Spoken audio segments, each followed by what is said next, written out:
Hallelujah ഹല്ലേലൂയ. യേശുവേ നന്ദി. ഹല്ലേലൂയ ഹല്ലേലൂയ. പാടും മാലാഖമാരൊപ്പം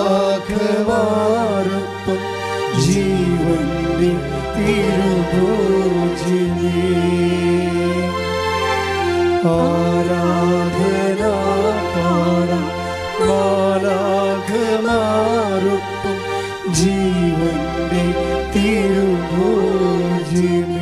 നമ്മളിപ്പോൾ ഈ പാട്ട് പാടി കർത്താവിലേക്ക് ഞാൻ കൈ നീട്ടിയപ്പോൾ കർത്താവ് എന്നെ ഒരു കാഴ്ച കാണിച്ചു. ഒരു ഞണ്ട് ഇങ്ങനെ അത് ചത്ത് മലർന്ന് കിടക്കണതാണ്. അപ്പോൾ ഓൺലൈനിലുള്ളവർ ശ്രദ്ധിക്കണേ, നിങ്ങൾ തീർത്ഥാടനത്തിലുള്ള നിങ്ങളെ ശ്രദ്ധിക്കണം. എന്താണെന്നറിയാവോ, ഞണ്ടെന്നൊക്കെ പറയണത് ഈ ക്യാൻസർ രോഗത്തിൻ്റെ ഒരു അടയാളമാണ്, മെഡിക്കൽ അടയാളമാണ്. അപ്പം അതിനർത്ഥം കർത്താവ് ക്യാൻസർ രോഗികളെ ഈ കൂട്ടായ്മയെ സുഖപ്പെടുത്തുന്നു എന്നുള്ളതാണ്. കൈയടിച്ചുകൊണ്ട് ശ്രുതികളെല്ലാം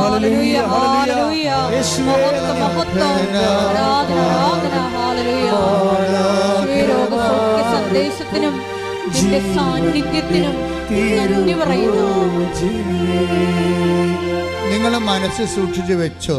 ഇന്ന് മാതാവിൻ്റെ അമലോത്ഭവ തിരുനാളാണ്. ഇന്ന് ഡിസംബർ 8-ാം തീയതിയാണ്. ഒരു 2-3 മാസത്തിന് ശേഷം 7 പേര് ഈ മെസ്സേജിൽ ക്യാൻസർ സുഖപ്പെട്ടതിന് ഈ ആൾക്കാരെ സാക്ഷ്യം പറഞ്ഞിരിക്കാം.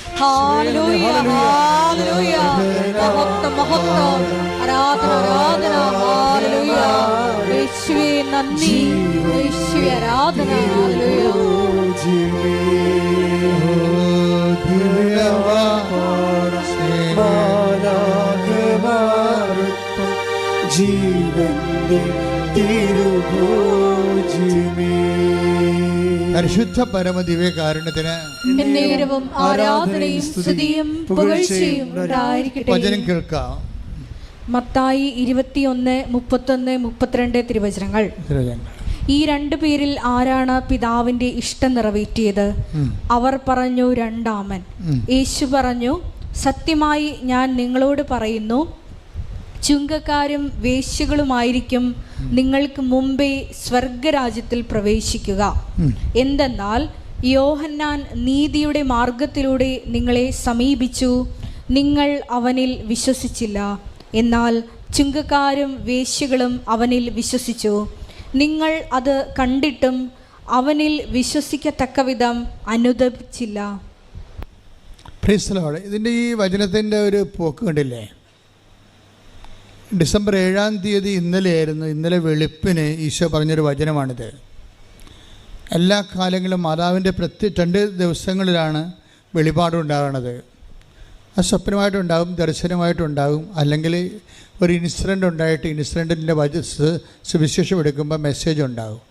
ഇങ്ങനെ ദൈവത്തിൻ്റെ അനുഭവങ്ങൾക്ക് ഈ കാലത്ത് ഒരു പഞ്ഞവുമില്ല. പഞ്ഞം നമ്മൾക്കുണ്ടാകുന്നതാണ്. നമ്മൾ ദൈവത്തിൻ്റെ കാര്യങ്ങൾ ശ്രദ്ധിക്കാത്തത് കൊണ്ടാണ് ദൈവത്തിൻ്റെ അടയാളങ്ങളോ അക്ഷരങ്ങളോ ഒന്നും നമുക്ക് മനസ്സിലാകാത്തതിൻ്റെ കാരണം.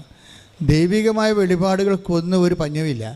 കാര്യം എനിക്ക് കഴിഞ്ഞ ആഴ്ച തന്നെ ഒരു സൂചന ഉണ്ടായിരുന്നു, മാതാവ് വെളുപ്പിനെ സംസാരിക്കുമെന്ന്. കുറേ വിഷയങ്ങൾ സംസാരിച്ചു. ഞാൻ നോട്ട് ബുക്ക് 3 പേജ് എഴുതിയിട്ടുണ്ട്. 3 പേജ് എഴുതിയിട്ടുണ്ട്. അതിൽ ഒരു വിഷയം അവസാനം, ആ മെസ്സേജുകളെല്ലാം അവസാനിക്കുകയാണത് ആ സമയത്ത് ഈ മെസ്സേജിനെ സ്ഥിരീകരിക്കാനുള്ള വചനം വിശ്വാസ പ്രമാണം ചൊല്ലി എടുത്തപ്പോഴാണ് എനിക്ക് ഈ വചനം കിട്ടിയത്. ഏതാണ്? മത്തായിയുടെ സുവിശേഷം 21-ാം അധ്യായം 31-32 തിരുവചനങ്ങൾ. ഒന്ന് വായിച്ചേ. ശ്രുതികടെ ഹല്ലേലൂയ.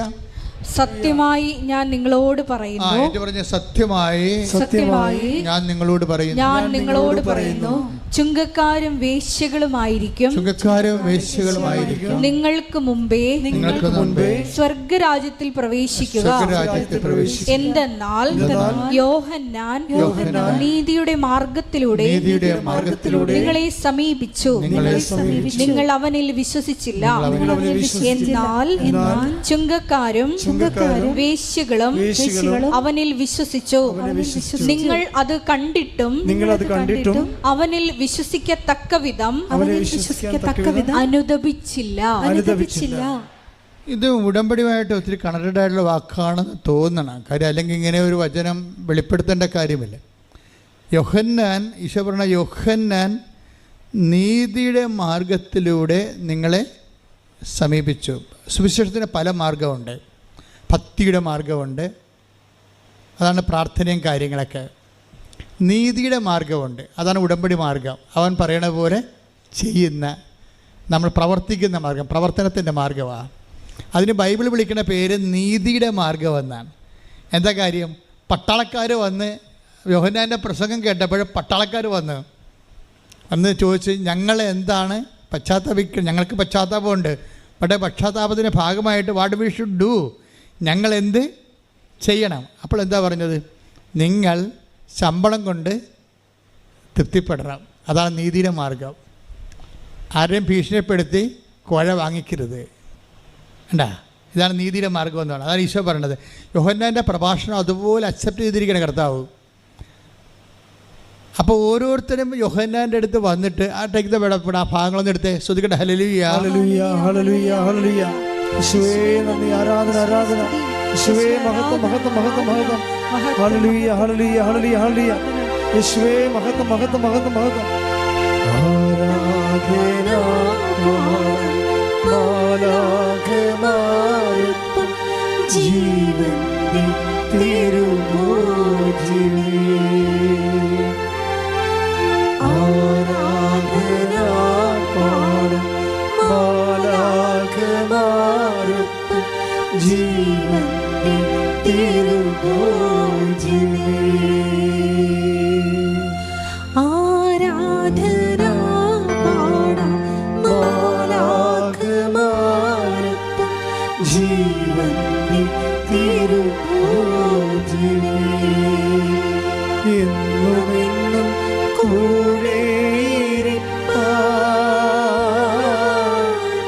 ഒപ്പമായി തീർന്നവനേ. എന്നുമെന്നും കൂടെയിരിപ്പാൻ ഒപ്പമായി തീർന്നവനേ. എന്റെ സ്നേഹിതനാകുന്ന സ്നേഹമേ, ആരാധന നിനക്കാരാധന.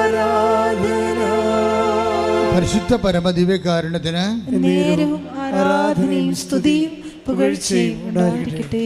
ലൂക്ക 3:14. ലുക്ക 3:14. പടയാളികളും അവനോട് ചോദിച്ചു, ഞങ്ങൾ എന്ത് ചെയ്യണം? അവൻ അവരോട് പറഞ്ഞു, നിങ്ങൾ ആരെയും ഭീഷണിപ്പെടുത്തരുത്, വ്യാജമായ കുറ്റാരോപണവും അരുത്, വേതനം കൊണ്ട് തൃപ്തിപ്പെടണം. ഇതാണ് നീതിയുടെ മാർഗം. എല്ലാ പ്രൊഫഷനും ഒരു മാർഗമുണ്ട്. ഇപ്പം നിങ്ങൾ അധ്യാപകരാണെന്ന് വിചാരിക്കുക, അല്ലെങ്കിൽ നേഴ്സാണെന്ന് വിചാരിക്കുക. നിങ്ങളുടെ പ്രൊഫഷൻ അതാണ്. ആ പ്രൊഫഷന് അതിൻ്റെ ഒരു എത്തിക്സ് ഉണ്ട്. ആ എത്തിക്സ് വിട്ട് നിങ്ങളെ അധപ്പതിക്കരുതെന്നാണ് ഈ പറയണത്. അതാണ് നീതിയുടെ മാർഗമെന്ന് പറയണത്. ഇപ്പം നിങ്ങളൊരു മെഡിക്കൽ പ്രാക്ടീഷണറാണ്, ഡോക്ടറാണ്. അപ്പോൾ നിങ്ങളൊരു ഈ അഫയേഴ്സിൽ പെട്ടവർക്ക് അബോർഷൻ ചെയ്ത് കൊടുക്കുകയാണെങ്കിൽ ചിലപ്പോൾ അവർ 2-3 ലക്ഷം രൂപ തരും രക്ഷപ്പെടാൻ വേണ്ടി. ആരെങ്കിലും ചെയ്യട്ടെ, നിങ്ങളെന്തിനാണ് ആ രക്തത്തിൽ പങ്കെടുക്കണത്? മനസ്സിലായില്ലേ? അതാണ് നീതിയുടെ മാർഗം. ഇപ്പം നിങ്ങൾ ഡോക്ടറാണ്. ചില ഡോക്ടർമാർ ഇങ്ങനെ അബോർഷൻ ക്ലിനിക്ക് തന്നെ ഉണ്ടാക്കി വെച്ചിട്ടുണ്ട്, അമേരിക്കയിലൊക്കെ ഉള്ളതുപോലെ. രഹസ്യമാണ്, പുറത്ത് എഴുതി വെച്ചിട്ടില്ല, പക്ഷേ രഹസ്യമാണ്. ആര് വന്നാലും ഇപ്പം ഈ ലവ് അഫയേഴ്സിനും കമിതാക്കൾക്ക് അറിയാം എവിടെയാണ് അബോർഷൻ നടത്തണമെന്ന്. അപ്പോൾ അവർ ആ സ്ഥലത്തേക്ക് പോകും. അവർക്ക് വേറെ ഒരു ചികിത്സയും വേണ്ട, ഈ കുഞ്ഞുങ്ങളെ കൊന്നു കൊടുത്താൽ മതി. അതിനേക്കാൾ നല്ല അവർ ഇറച്ചിക്കട നടത്തണം. അതാണ് വിഷയം. കുറച്ച് കഴിയുമ്പോൾ ഈ നീതി പ്രൊഫഷണൽ ജസ്റ്റിസ് ഉണ്ട്. ഈ പ്രൊഫഷണൽ ജസ്റ്റിസ്, അതാണ് യോഹന്നാൻ നിങ്ങളെ നീതിയുടെ മാർഗത്തിലൂടെ അദ്ദേഹം സുവിശേഷം കൈമാറിയപ്പോഴേ അത് സത്യസന്ധമായിട്ടാണ് കൈമാറിയിരിക്കുന്നത്, അല്ലാതെ സുഖിപ്പിച്ചല്ല. ആൾക്കാരെ സുഖിപ്പിച്ച് ദൈവത്തിൻ്റെ അടുത്ത് അനുദപിച്ചു കഴിഞ്ഞാൽ നിങ്ങൾക്ക് ദൈവം ഇങ്ങനെ ആനക്കൂന തരുമെന്നല്ല പറഞ്ഞത്. സത്യസന്ധമായ സുവിശേഷം നീതിയുടെ മാർഗമാണ്. ഉടമ്പടി അന്വേഷിക്കുന്നത് ഈ നീതിയുടെ മാർഗമാണ്. ഇപ്പം കഴിഞ്ഞ ദിവസങ്ങളിൽ സിമി എന്നും പറഞ്ഞൊരു സീനിയർ നേഴ്സ്, ഇംഗ്ലണ്ടിൽ 20 കൊല്ലമായിട്ട് പ്രവർത്തിക്കുന്ന സീനിയർ നേഴ്സിൻ്റെ സാക്ഷ്യം ഇന്ന് അപ്പീലുണ്ട്. പെട്ടെന്നാണ് റീച്ച് ചെയ്യുന്നുണ്ടത്. 11,000 പറ്റി ആയെന്ന് തോന്നണം. പെട്ടെന്ന്. കാര്യം സത്യസന്ധമായ വെടിച്ചിൽ സാക്ഷ്യമാണ്. എന്താ സിമി പറയണത്? എന്താണ് സിമി ഒരിക്കൽ ഇവിടെ വന്ന് എങ്ങനെ വന്നതാണ്? മാതാവിൻ്റെ അടുത്ത് അവളുടെ അമ്മ നേർച്ച നേർന്ന്, ആ സഹോദരിയുടെ അമ്മ നേർച്ച നേർന്ന്. അപ്പം അമ്മയോട് പറഞ്ഞ്, ഞാൻ ആവശ്യമായിട്ട് പള്ളിയും പ്രാർത്ഥനയൊക്കെ ഉള്ള ആളാണ്, അമ്മ എനിക്ക് വേണ്ടി പ്രത്യേകിച്ച് നേർച്ച ഒന്നും നേരണ്ട, ഇങ്ങനെ ലോകം മുഴുവനുള്ള ധ്യാനകേന്ദ്രത്തിൽ എന്നെക്കുറിച്ച് നടക്കേണ്ട കാര്യമെല്ലാം ഉണ്ട്. അമ്മയെ വഴക്കിട്ടുകൊണ്ടാണ് അവരിവിടെ വരണത്. ഇവിടെ വരുമ്പോൾ കോവിഡായിരുന്നു. കോവിഡിൻ്റെ ടൈം കഴിഞ്ഞ് വന്നപ്പോൾ ചെറിയ മാന്യം, കോവിഡ് മാന്യമൊക്കെ ഉണ്ടായിരുന്നു. അപ്പോൾ ആ അമ്മ എന്തോ കാര്യം ഉടമ്പടിയെക്കുറിച്ച് അറിയത്തില്ല, അവർക്ക് എന്തോ എഴുതി കൊടുക്കുന്ന പരിപാടിയാണ്, അതുകൊണ്ട് പെട്ടിയിടുന്ന പരിപാടിയാണെന്നാണ് അമ്മ ധരിച്ചത്. അപ്പോൾ അമ്മ എന്തോ എഴുതി കൊടുത്ത് ഇവിടുത്തെ സിസ്റ്ററിന് കൊടുത്ത്. അപ്പോൾ അന്നുണ്ടായിരുന്ന സിസ്റ്റർ പറഞ്ഞ്, ചേച്ചി ഇത് ഇപ്പോഴല്ല ചെയ്യണത്, കുറച്ച് ടൈം എടുക്കും, ഇപ്പോൾ ഇങ്ങനെ എഴുതിയിട്ട് സ്വീകരിക്കത്തില്ലെന്ന് പറഞ്ഞു. അപ്പോൾ ഈ സിമി അവിടെ നിന്ന് വെച്ചാൽ പറഞ്ഞു, ഇതെന്താ മാതാവ് ഇപ്പോൾ സ്വീകരിക്കത്തില്ലേ, മാതാവ് എന്താ അവധിക്ക് പോയിരിക്കണമെന്ന് ചോദിച്ചു. തോന്നിവാസം ചോദിച്ചതാണ്. ചില ആൾക്കാർക്ക് അങ്ങനെ തോന്നും പെട്ടെന്ന്, അവരുടെ ഒരു മെൻ്റൽ സ്റ്റേച്ചർ അനുസരിച്ചുണ്ട്. പക്ഷേ പിന്നെ ഇംഗ്ലണ്ടിൽ ചെന്നിട്ട് പിന്നെ ഇവർക്ക് 1 by 1 ആയിട്ട് പ്രോബ്ലമായി. പ്രോബ്ലം വെച്ച് കഴിഞ്ഞാൽ അതിപ്പോൾ നിങ്ങൾക്കറിയാം, ഇപ്പോൾ ലോകത്തിലുള്ള ഒത്തിരിയേറെ മനുഷ്യർ കാര്യങ്ങളറിയാതെ കൃപാസനം മാതാവിനെയും കൃപാസനം മാതാവ് എന്ന് പറയണത്, കൃപാസനം പത്രം എന്ന് പറയണത് മാതാവിൻ്റെ പ്രത്യക്ഷീകരണ സന്ദേശം ലോകത്തിലെത്തിക്കാനുള്ള ദൈവത്തിൻ്റെ കൈകളാണത്. ഞങ്ങൾക്കതിനെക്കുറിച്ച് നല്ല ബോധമുണ്ട്. സഭയുടെ അകത്തു നിന്നൊക്കെ ഞങ്ങൾക്ക് നല്ല സമ്മർദ്ദമായിരുന്നു ഈ പത്രത്തിൻ്റെ വിഷയം വന്നപ്പോൾ. ഇവിടെയുള്ള എക്സിക്യൂട്ടീവ്സ് പറഞ്ഞു വെച്ചാൽ ഒരു പത്രം കൊടുക്കാച്ചാന്ന് പറയും. ഒരു പത്രമില്ലേ കൊടുക്കാൻ പറ്റത്തുള്ള ആൾക്കാർക്ക് എങ്ങനെ അച്ഛൻ 9 പത്രം കൊടുക്കണമെന്ന് ചോദിക്കും. അപ്പോൾ ഞാൻ പറഞ്ഞു, അല്ല എന്നോട് പറഞ്ഞത് ഞാൻ ചെയ്യത്തുള്ളൂ, നിങ്ങളോട് പറഞ്ഞിട്ടല്ല കൃപാസനത്തെക്കുറിച്ച് പറഞ്ഞോ? നിങ്ങളോട് കൃപാസനത്തെക്കുറിച്ച് ദൈവം പറഞ്ഞോ? ഇല്ല. 87 എന്നോട് ആ കൃപാസനത്തെക്കുറിച്ച് പറഞ്ഞത്. ഞാൻ ആ കൃപാസനം ഉടനെ സ്ഥാപിച്ചിട്ട് നിങ്ങളെ വിളിച്ചെന്ന് മാത്രമേ ഉള്ളൂ, വേറെ ഒരു കുഴപ്പം ഞാൻ ചെയ്തിട്ടില്ല. എനിക്ക് കണ്ണി കണ്ടവരെ ഇഷ്ടപ്പെട്ടവരെ വിളിച്ചു കൃപാസനത്തിലേക്ക് ചേർത്തു എന്നേ ഉള്ളൂ, അല്ലാതെ ഒരു സംഘടന നമുക്ക് ഉണ്ടാക്കണമെന്ന് പറഞ്ഞ് എല്ലാവരെയും വിളിച്ചതല്ല. അപ്പോഴങ്ങനെ വിളിച്ച് ചേർത്ത് കഴിഞ്ഞപ്പോൾ പിന്നീട് എല്ലാ കാര്യങ്ങളും മാതാവിൻ്റെ പ്രത്യക്ഷീകരണവും അതിനുശേഷം ഉണ്ടാകുന്ന ഉടമ്പടിയും ഒക്കെ ദൈവിക വെളിപാടാണ്. ഞാൻ ദൈവത്തിൻ്റെ വചനങ്ങളോട് കർക്കശ്യമായ നീതി പുലർത്തുമ്പോൾ ദൈവം എന്നെ ഇതുപോലുള്ള കാര്യങ്ങൾ പറയാൻ പറ്റുന്ന ആളാണെന്ന് മനസ്സിലാക്കിയിട്ട് കാലാകാലങ്ങളിൽ ദൈവം പറഞ്ഞുകൊണ്ടേയിരുന്നു, ഓരോ കാര്യങ്ങൾ പറഞ്ഞുകൊണ്ടേയിരിക്കും. ഉടമ്പടി ചെയ്യാൻ പറഞ്ഞു. അപ്പോൾ എന്നോട് ആദ്യം പറഞ്ഞത്, പ്രത്യക്ഷീകരണം നടന്നിട്ട് 10 കൊല്ലം ആയില്ലേ, ഇന്ന് മറ്റൊരു നീ ചെയ്താ, അതുകൊണ്ട് നീ ഇനി പണിക്ക് നടക്കണ്ടേ എന്ന് പറഞ്ഞ് എന്നെ ആട്ടി ഓടിച്ച പോലെ വാടിപ്പെട്ട് ഓടിച്ചതാണ്. എനിക്ക് അകത്ത് കയറാൻ അനുവാദമില്ല. നിങ്ങളോടൊക്കെ ഞാൻ അത് പല പ്രാവശ്യം പറഞ്ഞിട്ടുള്ളതാണ്. പക്ഷേ 5 മിനിറ്റിനുള്ളിൽ ദൈവം എന്നെ അവിടെ കയറ്റിയില്ലെങ്കിലും എനിക്ക് പ്രത്യക്ഷീകരണ പ്രാർത്ഥന തന്ന്, ഞാൻ കാറിൽ കാറ് ഇങ്ങോട്ട് വളഞ്ഞപ്പോൾ തന്നെ, കേരളത്തിലേക്ക് വളഞ്ഞപ്പോൾ തന്നെ പ്രത്യക്ഷീകരണ പ്രാർത്ഥന തന്നു. ആ പ്രത്യക്ഷീകരണ പ്രാർത്ഥനയാണ് ഇന്ന് നമ്മൾ എല്ലാ ദിവസവും വെളുപ്പിനെ 5 മണിക്ക് അച്ഛൻ ചെല്ലത്തില്ലേ, 20-ാം വർഷം ആ പ്രത്യക്ഷ പ്രാർത്ഥന ചെല്ലണത്. അത് ചെറിയ പ്രത്യക്ഷ പ്രാർത്ഥന ഇരുന്നത്. അമ്മയുടെ പ്രത്യക്ഷീകരണത്തിൻ്റെ ആദ്യത്തേത് ദശക പ്രാർത്ഥന, ഇപ്പോൾ ദശകം 20 വർഷമായതിൻ്റെ പ്രാർത്ഥനയാണ്. ആ പ്രാർത്ഥന കുറേ നാൾ പ്രാർത്ഥിച്ചു കഴിഞ്ഞപ്പോഴാണ് പിന്നെ അമ്മ ഉടമ്പടിയെക്കുറിച്ച് പറയണത്. ഇപ്പോൾ ഉടമ്പടിയെക്കുറിച്ച് എന്താ പറഞ്ഞത്? ഇപ്പോൾ എന്താ പറഞ്ഞിരിക്കുന്നത്? ഉടമ്പടി യോഹന്നാൻ്റെ നീതിയുടെ മാർഗമായിട്ട് ഇതിന് ബന്ധമുണ്ടെന്നാണ് പറയണത്. ഇപ്പോൾ പറഞ്ഞു കേട്ടില്ലേ? ഇന്നലെ അമ്മയുടെ പ്രത്യക്ഷീകരണത്തിൻ്റെ വെളുപ്പാങ്കാലമാണ്. എന്താ പറയണത്? ഉടമ്പടി നീതിയുടെ മാർഗമാണെന്ന് ജനങ്ങളോട് നീ പറയണം. അല്ലാതെ പ്രാർത്ഥന മാത്രം ചൊല്ലിക്കൊണ്ടിരിക്കരുത്. വീട്ടിൽ പോയി പ്രത്യക്ഷീകരണ പ്രാർത്ഥന ചൊല്ലിക്കൊണ്ട് മാത്രം ഇരുന്നുകൊണ്ട് ദൈവത്തിൻ്റെ അനുഗ്രഹം അടിച്ചു മാറ്റാൻ വേണ്ടി ആരും മസിൽ പിടിക്കേണ്ട കാര്യമില്ല. അതാണ് പച്ചക്ക് പറയുകയാണ് സംഭവം. ജീവിതം കറക്റ്റ് ചെയ്യാതെ പ്രാർത്ഥിച്ച് മാത്രം ഇരുന്ന പിച്ചുമ്പയും പറഞ്ഞ ആൾക്കാർ പോലെ ഇരിക്കും. ഉടമ്പടി ഒരു പ്രാർത്ഥനയുടെ മാർഗമല്ല, മറിച്ച് എന്താണ്? അത് പ്രാർത്ഥനയെ സപ്പോർട്ട് ചെയ്യുമ്പോൾ തന്നെ ബേസിക്കായിട്ട് നീതിയുടെ മാർഗമാണ്. ഒന്നൊരു വായിച്ച മാറ്. എന്തെന്നാൽ യോഹന്നാൻ നീതിയുടെ മാർഗത്തിലൂടെ നിങ്ങളെ സമീപിച്ചു, നിങ്ങൾ അവനിൽ വിശ്വസിച്ചില്ല. ഇതാണ് പ്രശ്നം. ഉടമ്പടി മാർഗത്തിലൂടെ നിങ്ങളെ സമീപിക്കുന്നു. നിങ്ങൾ ഉടമ്പടി ചെയ്തിട്ടുണ്ട്, പക്ഷേ ഉടമ്പടി ചെയ്ത കുറേ ആൾക്കാർ ദൈവം വിശ്വസിക്കണില്ല. ഇതാണ് ഇതിൻ്റെ ട്രാജഡി. ഉടമ്പടി ചെയ്ത അണ്ണന്മാർ കേൾക്കണം കേട്ടോ. ഉടമ്പടി ചെയ്ത 50% പേരെയെങ്കിലും ദൈവം വിശ്വസിക്കണില്ല. എന്താ കാരണം? യോഹന്നാൻ നീതിയുടെ മാർഗത്തിലൂടെ വന്നു. വായിച്ചോ.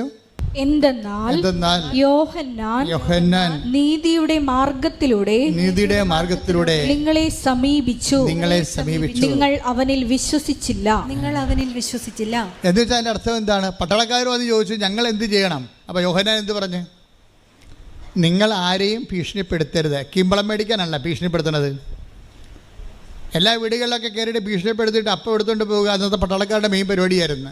വസ്ത്രം എടുത്തുകൊണ്ട് പോവുക, പെണ്ണുങ്ങൾ മാത്രമുള്ള സ്ഥലത്ത് നിന്ന് അവരെ ഡിസ്റ്റർബ് ചെയ്യുക.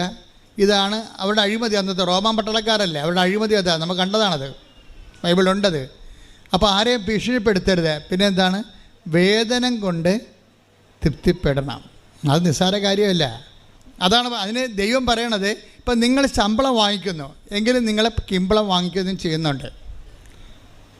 എന്താ കാര്യം വെച്ച് കഴിഞ്ഞാൽ, കിമ്പളം വാങ്ങിച്ചു കഴിയുമ്പോൾ സ്വാഭാവികമായിട്ട് ദൈവം നിങ്ങൾക്ക് ഭക്ഷണം കഴിക്കാനും യോഹന്നാൻ എന്താ പറയണമെന്നറിയാവോ? എന്തുകൊണ്ട് കിമ്പളം വാങ്ങിക്കേണ്ടെന്നാണ് പറയണമെന്നറിയാവോ? അതായത് നിങ്ങളുടെ ശമ്പളം കൊണ്ട് നിങ്ങൾ തൃപ്തിപ്പെടണം. ഇവിടുത്തെ മെയിൻ പ്രശ്നം അതാണല്ല. ഇപ്പോൾ 1,00,000 രൂപ ശമ്പളമുള്ള ആളിനെ എന്തുകൊണ്ടാണ് മറ്റുള്ളവരുടെ ഈ നക്കാപ്പിച്ച ചട്ടിയിലേക്ക് കൈയിട്ട് വരണത്? എന്താണ്? അയാൾക്ക് തൃപ്തിയില്ല. അവർക്ക് തൃപ്തി ഇല്ലെങ്കിലും ഇത് ഒരു മാനസിക രോഗമാണ് തൃപ്തിയില്ലെന്ന് പറയണത്. അല്ലാതെ അത് ഒരു മാനുഷിക പ്രശ്നമല്ല. തൃപ്തിയില്ലെന്ന് പറയണത് ഒരു മാനസിക രോഗമാണ്. എന്താ കാര്യം? ഒരു ലേഡി, ഒരു 10-40 വയസ്സുള്ള ലേഡിയുടെ ഒരു വീഡിയോ ഇറങ്ങിയിട്ടുണ്ട്. നിങ്ങൾ കണ്ടാന്നറിയത്തില്ല. അവർ പറയണത്, ഞാൻ ആഫ്രിക്കക്കാരുമായിട്ട് ശയിച്ചിട്ടുണ്ട്, പോരെ ഇന്ത്യക്കാർ, എന്നിട്ട് ഇംഗ്ലീഷുകാർ. ഒരു ലേഡി പച്ചക്ക് പറയണ അവിടെ ഇരുന്നുണ്ടേ, ഈ ലോകത്തിലുള്ള ഓരോ രാജ്യത്തിലുള്ള ആൾക്കാരുമായിട്ട് അവർക്ക് ശാരീരിക ബന്ധമുണ്ടെന്നാണ്. എന്നിട്ടും ഈ ആൾക്ക് തൃപ്തിയില്ല. അതൊരു മാനസിക രോഗമാണ്.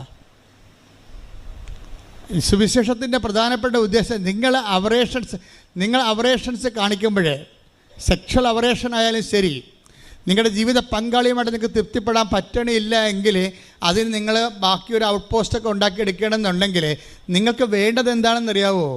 അങ്ങനെ ഒരു ഔട്ട് പോസ്റ്റ് ഉണ്ടായാൽ എത്ര ഔട്ട് പോസ്റ്റ് ഉണ്ടാക്കിയെടുത്താലും ശരി, സ്റ്റെപ്പിനി ഉണ്ടാക്കിയെടുത്താലും നിങ്ങളുടെ ആർത്തി തീരത്തില്ല. ആർത്തിക്ക് അഭിഷേകമാണ് മരുന്നെന്ന് പറയണത്. ആർത്തിക്ക് മരുന്നില്ലല്ലോ. ആർത്തിക്ക് മരുന്ന് ബൈബിളിൽ മാത്രമേ ഉള്ളൂ. അതിന് അഭിഷേകമെന്നാണ് പറയണത്. അതുകൊണ്ടാണ് 5 ഭർത്താക്കന്മാരുണ്ട്. സ്ത്രീയോട് ഈശോ എന്താ പറയണത്? ഈ വെള്ളം കുടിക്കണവൻ ഇനിയും ദാഹിക്കും. അതല്ലേ 4:13 എടുത്തേ. യേശു പറഞ്ഞു, ഈ വെള്ളം കുടിക്കുന്ന ഏവനും വീണ്ടും ദാഹിക്കും. വേണ്ട, 5 ഭർത്താക്കന്മാരെ വെച്ച് ഉപയോഗിച്ചുകൊണ്ടിരിക്കുന്ന സ്ത്രീയോടാണ് ഈശോ പറയണത്. എന്താ പറയണത്? നിനക്ക് 6 അല്ല 60 ഭർത്താവ് ഉണ്ടായാലും പിന്നെയും ഈ കലാപരിപാടി തുടങ്ങിക്കൊണ്ടേയിരിക്കും, വീണ്ടും ദാഹിക്കും. പിന്നെ എന്തായാലും മറുപടി ഉണ്ട്. എന്താ ചെയ്യണത്? എന്നാൽ ഞാൻ നൽകുന്ന വെള്ളം കുടിക്കുന്നവന് പിന്നീട് ഒരിക്കലും ദാഹിക്കുകയില്ല. ഞാൻ നൽകുന്ന ജലം അവനിൽ നിത്യജീവനിലേക്ക് നിർഗളിക്കുന്ന അരുവിയാകും. അതായത് തന്നിൽ വിശ്വസിക്കാതിരുന്നവർ സ്വീകരിക്കാതിരുന്ന പരിശുദ്ധാത്മാവിനെ കുറിച്ചാണ് അവനിത് പറഞ്ഞത്. അതാണ് അഭിഷേകത്തിൻ്റെ ആത്മാവ്. ലോകത്തിലുള്ള ഒത്തിരിയേറെ മനുഷ്യർ കാര്യങ്ങളറിയാതെ കൃപാസനം മാതാവിനെയും കൃപാസനം മാതാവ് എന്ന് പറയണത്, കൃപാസനം പത്രം എന്ന് പറയണത് മാതാവിൻ്റെ പ്രത്യക്ഷീകരണ സന്ദേശം ലോകത്തിലെത്തിക്കാനുള്ള ദൈവത്തിൻ്റെ കൈകളാണത്. ഞങ്ങൾക്കതിനെക്കുറിച്ച് നല്ല ബോധമുണ്ട്. സഭയുടെ അകത്തു നിന്നൊക്കെ ഞങ്ങൾക്ക് നല്ല സമ്മർദ്ദമായിരുന്നു ഈ പത്രത്തിൻ്റെ വിഷയം വന്നപ്പോഴേ. ഇവിടെയുള്ള എക്സിക്യൂട്ടീവ്സ് പറഞ്ഞു വെച്ചാൽ ഒരു പത്രം കൊടുക്കാച്ചാന്ന് പറയും. ഒരു പത്രമില്ലേ കൊടുക്കാൻ പറ്റത്തുള്ള ആൾക്കാർക്ക് എങ്ങനെ അച്ഛൻ 9 പത്രം കൊടുക്കണമെന്ന് ചോദിക്കും. അപ്പോൾ ഞാൻ പറഞ്ഞു, അല്ല, എന്നോട് പറഞ്ഞത് ഞാൻ ചെയ്യത്തുള്ളൂ, നിങ്ങളോട് പറഞ്ഞിട്ടല്ലേ കൃപാസനത്തെക്കുറിച്ച് പറഞ്ഞോ? നിങ്ങളോട് കൃപാസനത്തെക്കുറിച്ച് ദൈവം പറഞ്ഞോ? ഇല്ല. 87-89 എന്നോട് ആ കൃപാസനത്തെക്കുറിച്ച് പറഞ്ഞത്. ഞാൻ ആ കൃപാസനം ഉടനെ സ്ഥാപിച്ചിട്ട് നിങ്ങളെ വിളിച്ചെന്ന് മാത്രമേ ഉള്ളൂ. വേറെ ഒരു കുഴപ്പം ഞാൻ ചെയ്തിട്ടില്ല. എനിക്ക്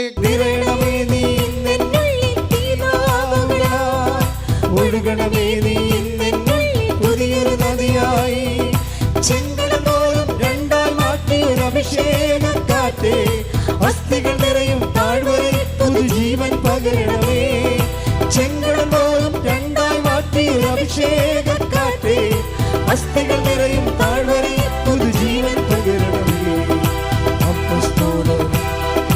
അപ്പോസ്തലർ ആരാധിച്ചു പരിശുദ്ധാത്മാവേ, വിശ്വാസത്താൽ അങ്ങേ ഞങ്ങൾ ആരാധിച്ചു. സ്തുതിക്കട്ടെ. ഹല്ലേലൂയ ഹല്ലേലൂയ യേശുവേ ഹല്ലേലൂയ ഹല്ലേലൂയ മഹത്വം മഹത്വം ആരാധന ആരാധന ഹല്ലേലൂയ ഹല്ലേലൂയ ആരാധന ഹല്ലേലൂയ ഹല്ലേലൂയ ചെയ്യുന്ന പദ്ധതിയാണെന്ന് ഇറങ്ങി പ്രവർത്തിക്കേണ്ടവരാണെന്നും ആരാധനയിൽ വെളിപ്പെടുന്നതുപോലെ ആരാധനയെ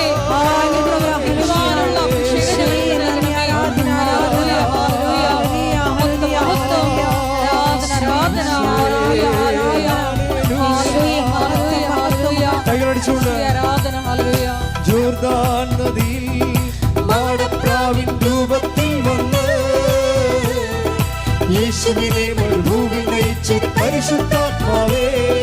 ജോർദാൻ നദിയിൽ മാടപ്രാവിൻ രൂപത്തിൽ വന്ന് യേശുവിനെ മരുഭൂമിയിൽ നയിച്ച് പരിശുദ്ധാത്മാവേ. സാത്താൻ മുന്നിൽ പ്രലോഭനത്തിൽ തെല്ലും വളരാതെ അഭിഷേകത്താൽ എന്നെ നയിക്കും പരിശുദ്ധാത്മാവേ. സാത്താൻ മുന്നിൽ പ്രലോഭനത്തിൽ തെല്ലും വളരാതെ അഭിഷേകത്താൽ എന്നെ നയിക്കും പരിശുദ്ധാത്മാവേ. നിറയണമേ നീ നിന്നുള്ളിൽ തീരാവുകളാൽ, ഒഴുകണമേ നീ നിന്നുള്ളിൽ പുതിയൊരു നദിയായി. നിറയണമേ നീ നിന്നുള്ളിൽ തീരാവുകളാൽ, ഒഴുകണമേ നീ നിന്നുള്ളിൽ പുതിയൊരു നദിയായി. ചെങ്കടൽ പോലും രണ്ടായി മാറ്റി ഒരു അഭിഷേകക്കാറ്റേ, അസ്ഥികൾ നിറയും താഴ്വരയിൽ പുതുജീവൻ പകരണമേ. ചെങ്കടൽ പോലും രണ്ടായി മാറ്റി ഒരു അഭിഷേകക്കാറ്റേ, അസ്ഥികൾ നിറയും താഴ്വരയിൽ പുതുജീവൻ പകരണമേ. അപ്പോസ്തലർ ആരാധിച്ചൊരു പരിശുദ്ധാത്മാവേ, വിശ്വാസത്താൽ അങ്ങേ ഞങ്ങൾ ആരാധിക്കുന്നു. ഉറക്കെ പാടാം. അപ്പോസ്തലർ ആരാധിച്ചൊരു പരിശുദ്ധാത്മാവേ, വിശ്വാസത്താൽ അങ്ങേ ഞങ്ങൾ ആരാധിക്കുന്നു.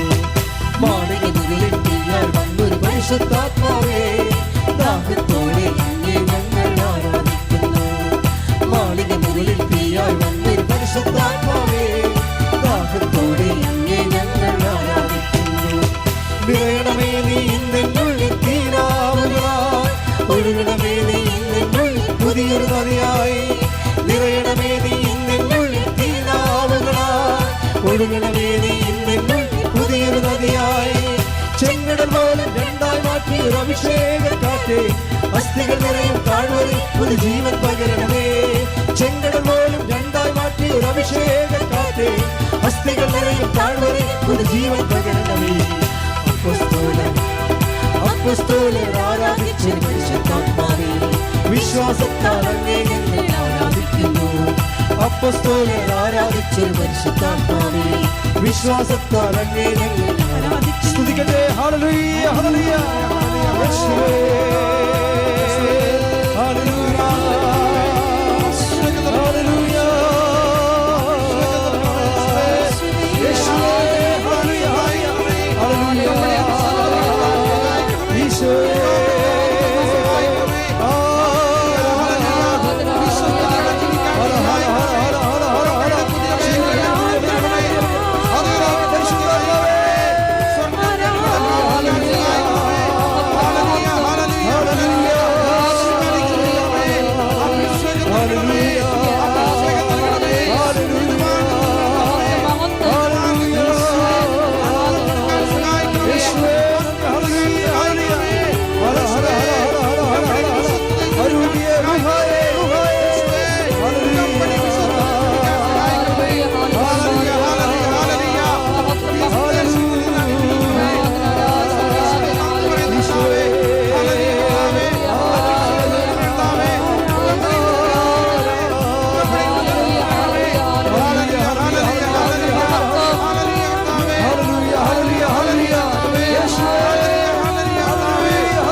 48 വർഷം കൃപയുടെ യോഗ്യതയാൽ കൃപാസാൽക്കാരെ ജീവനോടെ പ്രത്യക്ഷപ്പെട്ട പരിശുദ്ധ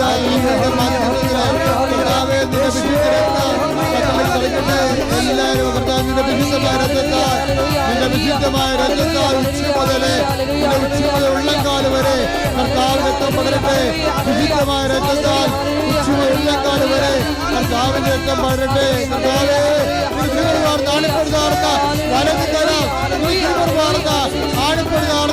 വലതുകരം അങ്ങനെ മക്കളിലേക്ക് വെക്കണമേ. ആന്തരിക രോഗങ്ങള്, ബാഹ്യരോഗങ്ങള്, ആന്തരിക അവയവ രോഗങ്ങള് യേശുവിന്റെ നാമത്തില് മാറിപ്പോകട്ടെ.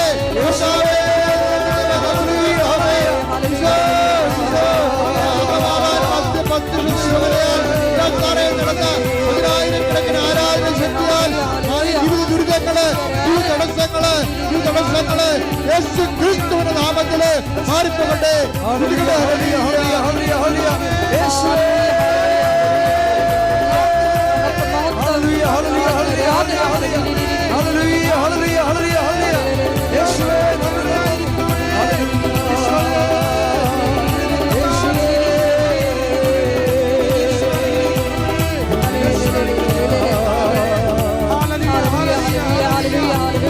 പക്ഷാപരത്തോടെ പക്ഷാപരത്തെ സൃഷ്ടിക്കട്ടെ. പക്ഷാപരത്ത് വിൽക്കുന്നവരെ പക്ഷാപരത്തെ സൃഷ്ടിക്കട്ടെ. Jesus Christ, pour out His Spirit, that is the fire finger, shock with the precious blood, the authority of the Catholic Church, with the power of Jesus Christ, God, merit to come the Holy Priesthood. I command you, in the name of Jesus Christ be healed. In the name of Jesus Christ be healed. In the name of Jesus Christ be healed. Lord Jesus Christ, pour out Your Spirit, that is the fire finger, shock with the precious blood. I command you, in the name of Jesus Christ be healed.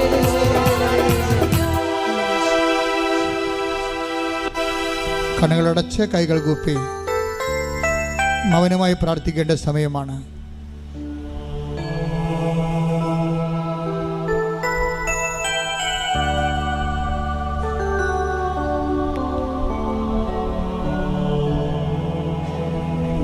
ശരീരത്തിൻ്റെ ഉള്ളിലുള്ള മുഴകളാണ് അതിൻ്റെ സൂചനയാണ് ഇപ്പം കയ്യിൽ വന്നിരിക്കുന്ന ചെറിയ മുഴകൾ. അതെല്ലാം കർത്താവ് സുഖപ്പെടുന്ന സന്ദേശമാണ് ഇപ്പോഴുള്ളത്. ചില ആന്തരിക അവയവങ്ങളുടെ തൊലികൾ ഞെറിഞ്ഞു പോകുന്നതായിട്ട് കാണുന്നുണ്ട്. അത് ആന്തരികമായ സൗഖ്യം നൽകി ആന്തരിക അവയവങ്ങൾക്ക് കർത്താവ് സൗഖ്യം നൽകിക്കൊണ്ട് അനുഗ്രഹിക്കുന്ന സമയമാണ്.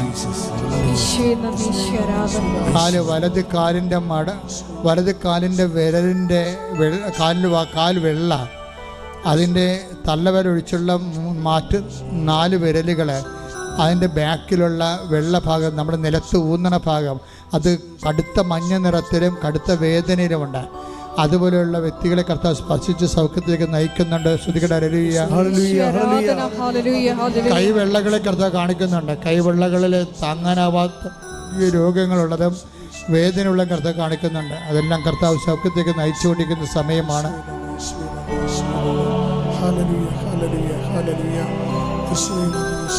കക്ഷത്ത് എപ്പോഴും ബലമായിട്ട് ഇങ്ങനെ നീര് വന്ന് കല്ലച്ച് പോയി കിടക്കും. തപ്പി ഇങ്ങനെ നോക്കുമ്പോൾ ഭയങ്കര ബലമായിട്ട് തോന്നും. ആ വ്യക്തിയെയും കർത്താവ് സുഖപ്പെടുത്തിക്കൊണ്ടിരിക്കുന്നു. ഇങ്ങനെ ഒരു സ്ട്രെച്ചർ ഉപയോഗിച്ച് നടക്കുന്ന വ്യക്തിയെ കാണിക്കുന്നുണ്ട്. അദ്ദേഹത്തെ ഇന്ന് മുതൽ കർത്താവ് അദ്ദേഹത്തിന് പതുക്കെ സൗഖ്യത്തേക്ക് നയിക്കും. സ്ട്രെച്ചർ ഉപയോഗിച്ചാൽ പോലും പരസഹായമില്ലാതെ ബാത്റൂമിൽ പോകാൻ പറ്റാത്ത വ്യക്തിയാണ്. ആ വ്യക്തിയെയും കർത്താവ് ഇനി ഈ സ്ട്രെച്ചർ ഉപയോഗിച്ചുകൊണ്ടിരിക്കുന്നവരെ കർത്താവ് സ്പർശിക്കുന്ന സന്ദേശമുണ്ട്. ആന്തരിക അവയവങ്ങൾ കരളുകളും അതുപോലെ തന്നെ കുടലും, പിന്നെ ചില എനിക്ക് പേര് അറിയാത്ത ചില അവയവങ്ങളെ, ആന്തരിക അവയവങ്ങളെ കർത്താവ് കാണിക്കുന്നുണ്ട്. രക്തമയം നഷ്ടപ്പെട്ടിരിക്കുന്നു. ആ കർത്താവ് ഇടതുവശത്തുള്ള ആന്തരിക ഉദരത്തിൻ്റെ നമ്മുടെ പൊക്കിളിൻ്റെ ഇടതുവശത്തുള്ള അകത്തുള്ള ഒരു അവയവത്തിന് അത് രക്തമയം നഷ്ടപ്പെട്ടിരിക്കുന്നു. ആ രോഗിയെ കർത്താവ് സൗഖ്യപ്പെടുന്നതായിട്ട് സന്ദേശമാണ്. കുറച്ച് നേരമായി ഇങ്ങനെ മൂക്കിൻ്റെ പെട്ടിയും ഒക്കെ കാണിക്കുന്നുണ്ട്. അവൻ അഡിനോയിഡിൻ്റെ രോഗങ്ങളെ കർത്താവ് കാണിക്കുന്നുണ്ട്. കർത്താവ് അവിടെ സ്പർശിച്ചുകൊണ്ടിരിക്കുകയാണ്. ശ്രദ്ധിക്കട്ടെ, കണ്ണുകൾ അടച്ചിരിക്കുന്നു, കണ്ണുകൾ തുറക്കാൻ പറ്റുന്നില്ല. കണ്ണുകൾ അടഞ്ഞു പോയിരിക്കുന്നു. അങ്ങനെ ഒരു വ്യക്തി കർത്താവ് കാണിക്കുന്നുണ്ട്. ആ കണ്ണുകൾ അവർക്ക് തുറക്കാൻ പറ്റുമോ? കണ്ണ് തുറന്ന് കാഴ്ച കാണാൻ പറ്റും. കണ്ണ് പോളയുടെ പീലിയുടെയോ ആ ഒരു ബലം നഷ്ടപ്പെട്ടതാണ് കാണിക്കുന്നത്. കർത്താവ് അവിടെ അവരെ സൗഖ്യപ്പെടുന്നുണ്ട്. അവരെ കർത്താവിലേക്ക് കടന്ന് ആ വ്യക്തികളെ കർത്താവ് സ്പർശിക്കുന്നുണ്ട്.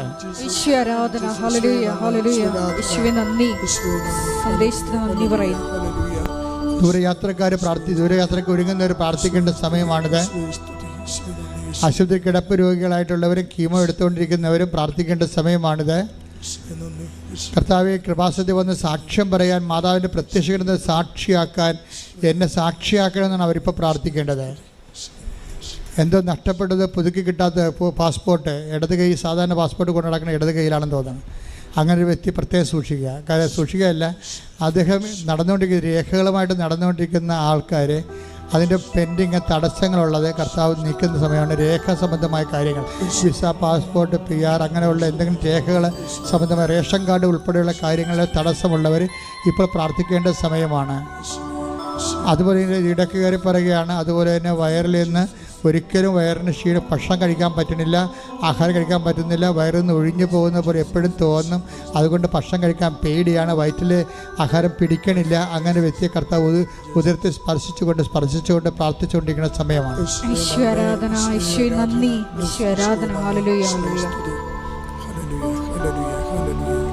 ചെറിയ വ്യവസായങ്ങൾ, വ്യാപാരങ്ങൾ, നിർമ്മാണശാലകളെ സമർപ്പിച്ച് പ്രാർത്ഥിക്കേണ്ടതാണ്. മത്സ്യത്തൊഴിലാളികൾ വള്ളവും വലയും സമർപ്പിക്കേണ്ടതാണ്. കർഷകരെ അവരുടെ കാർഷിക ഇടങ്ങൾ കർത്താവിൻ്റെ വിശുദ്ധമായ രക്തമഴ പെയ്തിറങ്ങാൻ വേണ്ടി പ്രാർത്ഥിക്കട്ടെ. എല്ലാ കീടനാശിനികളും അതുപോലെ തന്നെ എല്ലാവിധ ക്ഷുദ്രജീവികളും ജന്തുക്കളും നിങ്ങളുടെ പണിപ്പാടുകളിൽ നിന്ന് വിട്ടുമാറാൻ വേണ്ടി പ്രാർത്ഥിക്കട്ടെ. അതിനുവേണ്ടി പ്രാർത്ഥിക്കുന്നവർക്ക് കർത്താവ് ഉത്തരം നൽകുന്ന സൂചനയാണുള്ളത്. കാലാവസ്ഥ ഭേദങ്ങളിലൂടെ ഉണ്ടാകുന്ന ദുരിതങ്ങൾ തൊഴിൽ മേഖലയെ ബാധിച്ചിട്ട് കുടുംബങ്ങൾ പട്ടിണിയായി പോകുന്ന അവസ്ഥകളുണ്ട്. ഒരു കൈ മേലോട്ട് ഉയർത്തിക്കൊണ്ട് ഒരു കൈ കർത്താവിന് നേരെ നീട്ടിക്കൊണ്ട് കാലാവസ്ഥ വ്യതിയാനങ്ങൾ പരിഹരിക്കുന്നതിന് വേണ്ടി ദുരന്തമുണ്ടാകാമെന്ന് പ്രാർത്ഥിക്കണമെന്ന് പറഞ്ഞ പരിശുദ്ധ അമ്മയുടെ പ്രാർത്ഥനയുടെ അരൂപിയാൽ നിങ്ങൾ കാലാവസ്ഥയെ ശാസിച്ചുകൊണ്ട് പ്രാർത്ഥിക്കട്ടെ, സ്തുതിക്കട്ടെ. ഹല്ലേലൂയ, എൻ്റെ കർത്താവിൻ്റെ ഉന്നതമായ നാമത്തിൽ സ്വസ്ഥം ചെയ്യുന്ന കാലാവസ്ഥ വ്യതിയാനം കാരണം മനുഷ്യരാശി ഏറെക്കുറെ വളരെയേറെ വേദനിക്കുകയും കഷ്ടപ്പെടുകയും പലരുടെയും ജീവിത മാർഗ്ഗങ്ങളും നഷ്ടപ്പെടുകയും ചെയ്യുന്ന അവസ്ഥകളിൽ കർത്താവെ കരയുടെയും കടലിൻ്റെ മേൽ അതിനാഥനായ കർത്താവ് നിൻ്റെ അണിപ്രധാന വരദരം കാറ്റിനെ സമീപിച്ചുകൊണ്ട് കടലിനെ ശാന്തമാക്കിയതിൻ്റെ വലതുകരം കാലാവസ്ഥകളും നിറയട്ടെ ഉയരട്ടെ എന്ന് പ്രാർത്ഥിക്കുന്ന യേശുക്രിസ്തു ഉന്നതമായ നാമത്തിൽ അനുകൂലമായ കാലാവസ്ഥ മനുഷ്യരാശിക്ക് ലഭിക്കട്ടെ. ശ്രുതിക്കട്ടെ. ഹല്ലേലൂയ.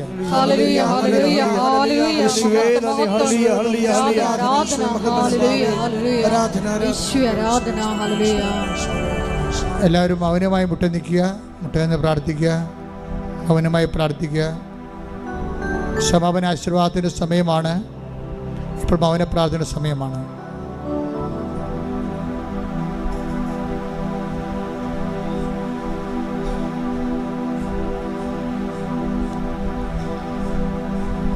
പരിശുദ്ധാത്മാവിന് വേണ്ടിയാണ് പ്രാർത്ഥിക്കേണ്ടത്. ഞാൻ കർത്താവിനെ തൊട്ടപ്പോൾ ചിറകുള്ള ഒരു ദൈവിക രൂപമാണ് കണ്ടത്. ഇപ്പോൾ നിങ്ങൾ വേറെ ഒന്നും പ്രാർത്ഥിക്കരുത്. പരിശുദ്ധാത്മ നിറയാൻ വേണ്ടി പ്രാർത്ഥിക്കുക. അഭിഷേകത്തിനായി പ്രാർത്ഥിക്കുക. മൗനമായി പ്രാർത്ഥിക്കുക.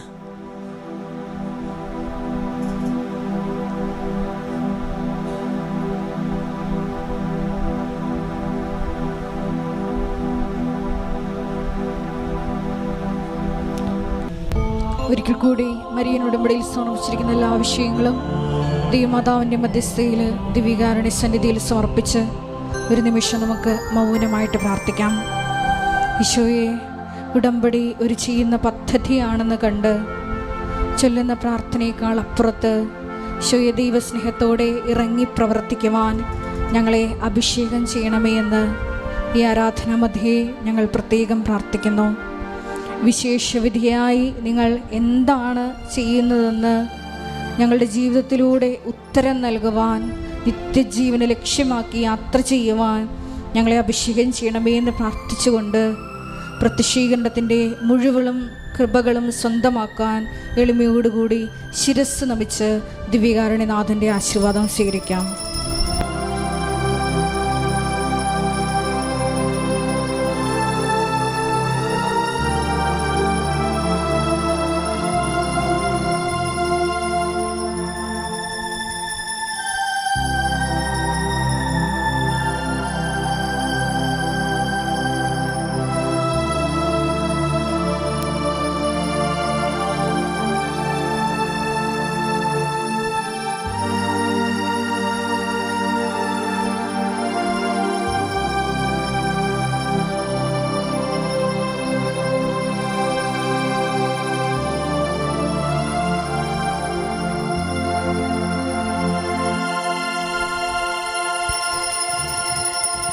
പരിശുദ്ധ പരമമാ ദിവ്യകാരുണ്യമേ, എന്നുമെന്നും അങ്ങേയ്ക്കാരാധന. പരിശുദ്ധ പരമമാ ദിവ്യകാരുണ്യമേ, എന്നുമെന്നും അങ്ങേയ്ക്കാരാധന. പരിശുദ്ധ പരമമാ ദിവ്യകാരുണ്യമേ, എന്നുമെന്നും അങ്ങേയ്ക്കാരാധന.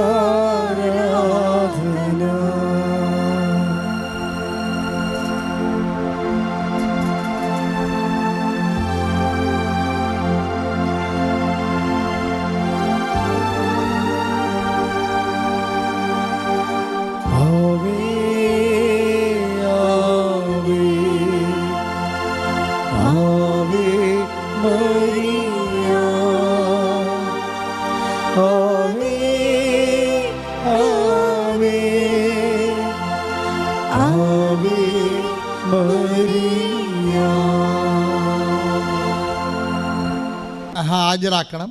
കുഞ്ഞിൻ്റെ IQ അവർ പരിശോധിക്കും. എന്നിട്ട് അവന് പഠിക്കാനുള്ള സ്കൂൾ അവർ നിശ്ചയിക്കും. കാര്യം മനസ്സില്ലേ? സിസ്റ്റത്തിൻ്റെ പോക്കതാണ്, നമ്മുടെ സിസ്റ്റം അല്ലാതെ. കുഞ്ഞിൻ്റെ IQ എന്താണെന്ന് നോക്കിയിട്ട് അതിനൊരു കോമൺ ബോർഡിനെ കൊണ്ടേ കൊടുക്കും. ആ ബോർഡിൽ ഇവനെ എഴുതിച്ചും വായിച്ചും സംസാരിച്ചും ഇവൻ ചിരിക്കുന്നുണ്ടോ, ആൾക്കാരുമായിട്ട് കൂട്ടുകൂടുന്നുണ്ടോ, ഇവൻ തമാശ പറയുമ്പോൾ ചിരിക്കുന്നുണ്ടോ, അതാ നിസ്സാര കാര്യത്തിന് ഇവൻ്റെ EQ ഒക്കെ ഇമോഷണൽ കോഷൻസ് ഒക്കെ പോയി കിടക്കുകയാണ്. ഇതെല്ലാം നോക്കിയിട്ടാണ് ഇവൻ്റെ മെൻ്റൽ സ്റ്റേച്ചറൊക്കെ നോക്കിയിട്ടാണ് ഇവൻ്റെ സ്കൂൾ നിശ്ചയിക്കണം. അവർ അങ്ങനെ സ്കൂൾ നിശ്ചയിക്കുമ്പോൾ കേരളത്തിലുള്ളതുപോലെ നല്ല സ്കൂൾ ഇവർക്ക് കിട്ടിയില്ല. ഇവർ വിചാരിച്ചത് നമ്മൾ പൈസ കൊടുത്തു കഴിഞ്ഞാൽ നല്ല സ്കൂളിൽ പഠിപ്പിക്കാമെന്ന്. പക്ഷേ അവിടെ നടക്കത്തില്ല. കൊച്ചിൻ്റെ കപ്പാസിറ്റി അനുസരിച്ച് മാത്രമേ പഠിപ്പിക്കൂ. ഇതോടുകൂടി ഈ സിമിയുടെ കൺട്രോൾ പോയി, സങ്കടമായി, ഭയങ്കര നിരാശയായി. ഇനി ഇവരിട്ടതൊരു 6ാം തരത്തിലുള്ള സ്കൂളിലാണ് വിട്ടിരിക്കുന്നത്. ആ സ്കൂളിലാണെങ്കിൽ അതായത് ഒരുമാരപ്പെട്ട പിള്ളേരൊക്കെ ഈ 2ാം ക്ലാസ്സുകാരൻ ഡ്രഗ്സ് എടുക്കുന്ന സ്കൂളാണ്. സിഗരറ്റ് വലിക്കുന്ന 4ാം ക്ലാസ്സുകാരൻ. അപ്പം അങ്ങനെയൊക്കെയുള്ള സ്കൂളിൽ ചെന്ന ഇവൻ മിക്കവൻ്റെ കാര്യം പോക്കായിരിക്കും. അപ്പോഴങ്ങനെ അതുകൊണ്ട് തന്നെ ഇവർക്ക് ഭയങ്കര സങ്കടമാണ്. ഇവിടെ കണ്ണ് തോരണില്ല. മാതാവിനോട് തോന്നിയ ദിവസം പറഞ്ഞ് പോയതാണ്, മാതാവ് അവധിയിലാണെന്ന് പറഞ്ഞു പോയതാണ്. ഇവിടെ കണ്ണ് തോരണില്ല. പക്ഷെ നമ്മളുടെ സത്യസന്ധമായിട്ട് അവർക്കിത് വിശ്വസിക്കാൻ കഴിഞ്ഞില്ലെന്ന് പറയുന്നത് ഒരു ക്രിമിനൽ ക്രൈമൊന്നുമല്ല. ഒരു മനുഷ്യനെ വിശ്വസിക്കാൻ ടൈം എടുക്കും, അത്രയേ ഉള്ളൂ. അതല്ല പ്രശ്നം. ഇവർ ബേസിക്കായിട്ട് നല്ല ലേഡിയാണ്. അവർക്ക് പള്ളിയും പ്രാർത്ഥനയും കൃപയും കുമ്പസാരമൊക്കെ ഉള്ളൊരു ലേഡിയാണ്. പക്ഷേ അവർക്ക് പുതിയ പുതിയ സംവിധാനങ്ങളൊക്കെ ഉൾക്കൊള്ളുമ്പോൾ ശരി, നമ്മുടെ സഭയിൽ തന്നെ കരിസ്മാറ്റിക് പ്രസ്ഥാനം വന്നപ്പോൾ എല്ലാവർക്കും ഉൾക്കൊള്ളാൻ പറ്റിയ ഇല്ല. 50% പേര് അതിൻ്റെ അകത്തേക്ക് മൊബിലൈസ് ആയിപ്പോയിട്ടുള്ളൂ. ബാക്കി 50% ട്രഡീഷണലായിട്ട് ഇപ്പോഴും നിലനിൽക്കുന്നുണ്ട് അവർ. അപ്പോൾ അതിനെ കുറ്റമല്ല, ആൾക്കാർക്ക് ചിലത് ഉൾക്കൊള്ളാൻ പറ്റത്തില്ല, അതുകൊണ്ടാണ്, വേറെ പ്രശ്നമൊന്നുമില്ല. പക്ഷേ ഇവളിങ്ങനെ പറഞ്ഞത് കാരണം ഇവൾക്ക് പിന്നീട് ഇങ്ങനെ ഇഷ്യൂസ് ഉണ്ടാക്കാൻ തുടങ്ങി. അപ്പോൾ സിമിക്ക് ഭയങ്കര സങ്കടമായി. അവർക്ക് ജോലി ചെയ്യാൻ പറ്റണില്ല. ഓർക്കുമ്പോഴൊക്കെ നെടുവീർപ്പും ഈ കുഞ്ഞിൻ്റെ ഭാവി എന്താണ് ഇനി എന്നൊക്കെ പറഞ്ഞേക്കുമ്പോൾ ആണ് പെട്ടെന്ന് ഇവളോടത്ത് ദൈവമേ. അപ്പോൾ അമ്മ വിളിച്ചു, ഇവളുടെ അമ്മ വിളിച്ചു പറഞ്ഞു, നീ അന്ന് അസഭ്യം പറഞ്ഞു പോയ മാതാവില്ലേ, ആ മാതാവിൻ്റെ പത്രമൊക്കെ നീ കാണുന്നില്ലേ, എന്തുമാത്രം മനുഷ്യരാണ് അവിടെ പോയി രക്ഷപ്പെടണമെന്ന് നീ അമ്മ പറഞ്ഞു കൊടുക്കും. ഇപ്പോഴാണ് അവർക്കൊരു ബോധം വന്നത്. അപ്പോൾ ഉടനെ അവരെന്ത് ചെയ്യും? അവർ ഓൺലൈൻ ഉടമ്പടി എടുക്കും. മദറിനോട് സോറി പറഞ്ഞിട്ട് ഒരു ഓൺലൈൻ ഉടമ്പടി എടുക്കും. ഓൺലൈൻ ഉടമ്പടി എടുക്കുമ്പോൾ എന്താ സംഭവിക്കണമെന്ന് വെച്ച് കഴിഞ്ഞാൽ, നിങ്ങൾക്കറിയാലോ, ഓൺലൈൻ ഉടമ്പടിയിൽ ആകപ്പാടി ഇല്ലാത്തതായിട്ട് എന്താ ഉള്ളത്? നേർച്ച വസ്തുക്കൾ മാത്രമേ ഇല്ലാതെ ഉള്ളൂ, ബാക്കി എല്ലാം ഉടമ്പടി തന്നെയാണത്. സത്യസന്ധമായിട്ട് സീരിയസ് ആയിട്ട് എടുക്കുന്നവർ അത് അകലെ ഉള്ളവർക്ക് വേണ്ടിയുള്ളതാണ്. ഓൺലൈൻ ഉടമ്പടി എന്തിനാണ്? അന്റാർട്ടിക്ക പോലുള്ള ഒരു കാലത്ത് നാട്ടിൽ വരാൻ പറ്റാത്ത ആൾക്കാർക്ക് വേണ്ടിയുള്ളത്. മാതാവിൻ്റെ മല പ്രത്യക്ഷ ഈ ഉടമ്പടി വെളിപ്പെടുത്തിയപ്പോൾ തന്നെ അതിൻ്റെ കൂടെ പടപടാന്ന് വെളിപ്പെടുത്തിയതാണ്. അല്ലാതെ പിന്നീട് ഞങ്ങളാരും ചിന്തിച്ച് ചെയ്തതൊന്നും അല്ല. ഇത് ചിന്തിച്ചോ ആലോചിച്ചോ ചെയ്തതല്ല. എനിക്കാണെങ്കിൽ കമ്പ്യൂട്ടറിന് ശരിക്കും വശമില്ല, മൊബൈൽ മാത്രമേ കൈകാര്യം ചെയ്ത് പരിചയമുള്ളൂ. ഞാൻ ചുമ്മാ ഒരു കമ്പ്യൂട്ടർ ഓപ്പൺ ചെയ്തുകൊണ്ടിരിക്കുകയായിരുന്നു. ഈ മാതാവ് പ്രത്യക്ഷപ്പെട്ടതിൻ്റെ ഈ ഉടമ്പടി, നമ്മുടെ ഇന്നത്തെ ഉടമ്പടി 2015 അമ്മ വെളിപ്പെടുത്തിയത്. ആ 2016 കാലഘട്ടങ്ങളിൽ തന്നെയാണ് ഞാൻ ചുമ്മാ കമ്പ്യൂട്ടർ നോക്കിക്കൊണ്ടിരിക്കുകയാണ്. അപ്പോൾ എനിക്ക് പെട്ടെന്നൊരു ലിങ്ക് കിട്ടിയപ്പോൾ ഞാൻ ഉടനെ യോമളെ വിളിച്ച് പറഞ്ഞു, ഇങ്ങനെ ഒരു ലിങ്ക് കിട്ടിയിട്ടുണ്ട്. അപ്പോൾ യോമള പറഞ്ഞു, അപ്പോൾ ഒരു ഡിക്സൺ എന്ന് പറഞ്ഞൊരുത്തന് ഇവിടെ ഇങ്ങോട്ട് വന്ന് പറഞ്ഞു, അച്ഛൻ്റെ പത്രം ഉണ്ടല്ലോ, ഞാൻ സ്വന്തമായിട്ട് ഡിസൈൻ ചെയ്ത് തരാം. ഞാൻ പത്രം എനിക്ക് കിട്ടിയായിരുന്നു. അപ്പോൾ എനിക്കിങ്ങനെ അറിയത്തില്ല, അങ്ങനെ എറണാകുളത്തുകാരനാണ്. എവിടെയോ പള്ളിയിൽ നിന്ന് കൃപാസനം പത്രം കിട്ടിയോ പുള്ളി വായിച്ച് നോക്കിയോ പുള്ളി പറഞ്ഞു, ഇത് ഇങ്ങനെയല്ല ഡിസൈൻ ചെയ്യേണ്ടത്. പുള്ളി കമ്പ്യൂട്ടർ ഗ്രാഫിക്സ് ചെയ്ത് ഡിസൈൻ ചെയ്യുന്ന ആളാണ്, ഞാനത് ഫ്രീ ആയിട്ട് ചെയ്തു തരാമെന്ന് പറഞ്ഞു. അപ്പോൾ അങ്ങനെ ഒരാളെ അമ്മ ലൈനിൽ കൊണ്ടുവന്നപ്പോൾ അത് ഈ ദിവസങ്ങൾ തന്നെയായിരുന്നു.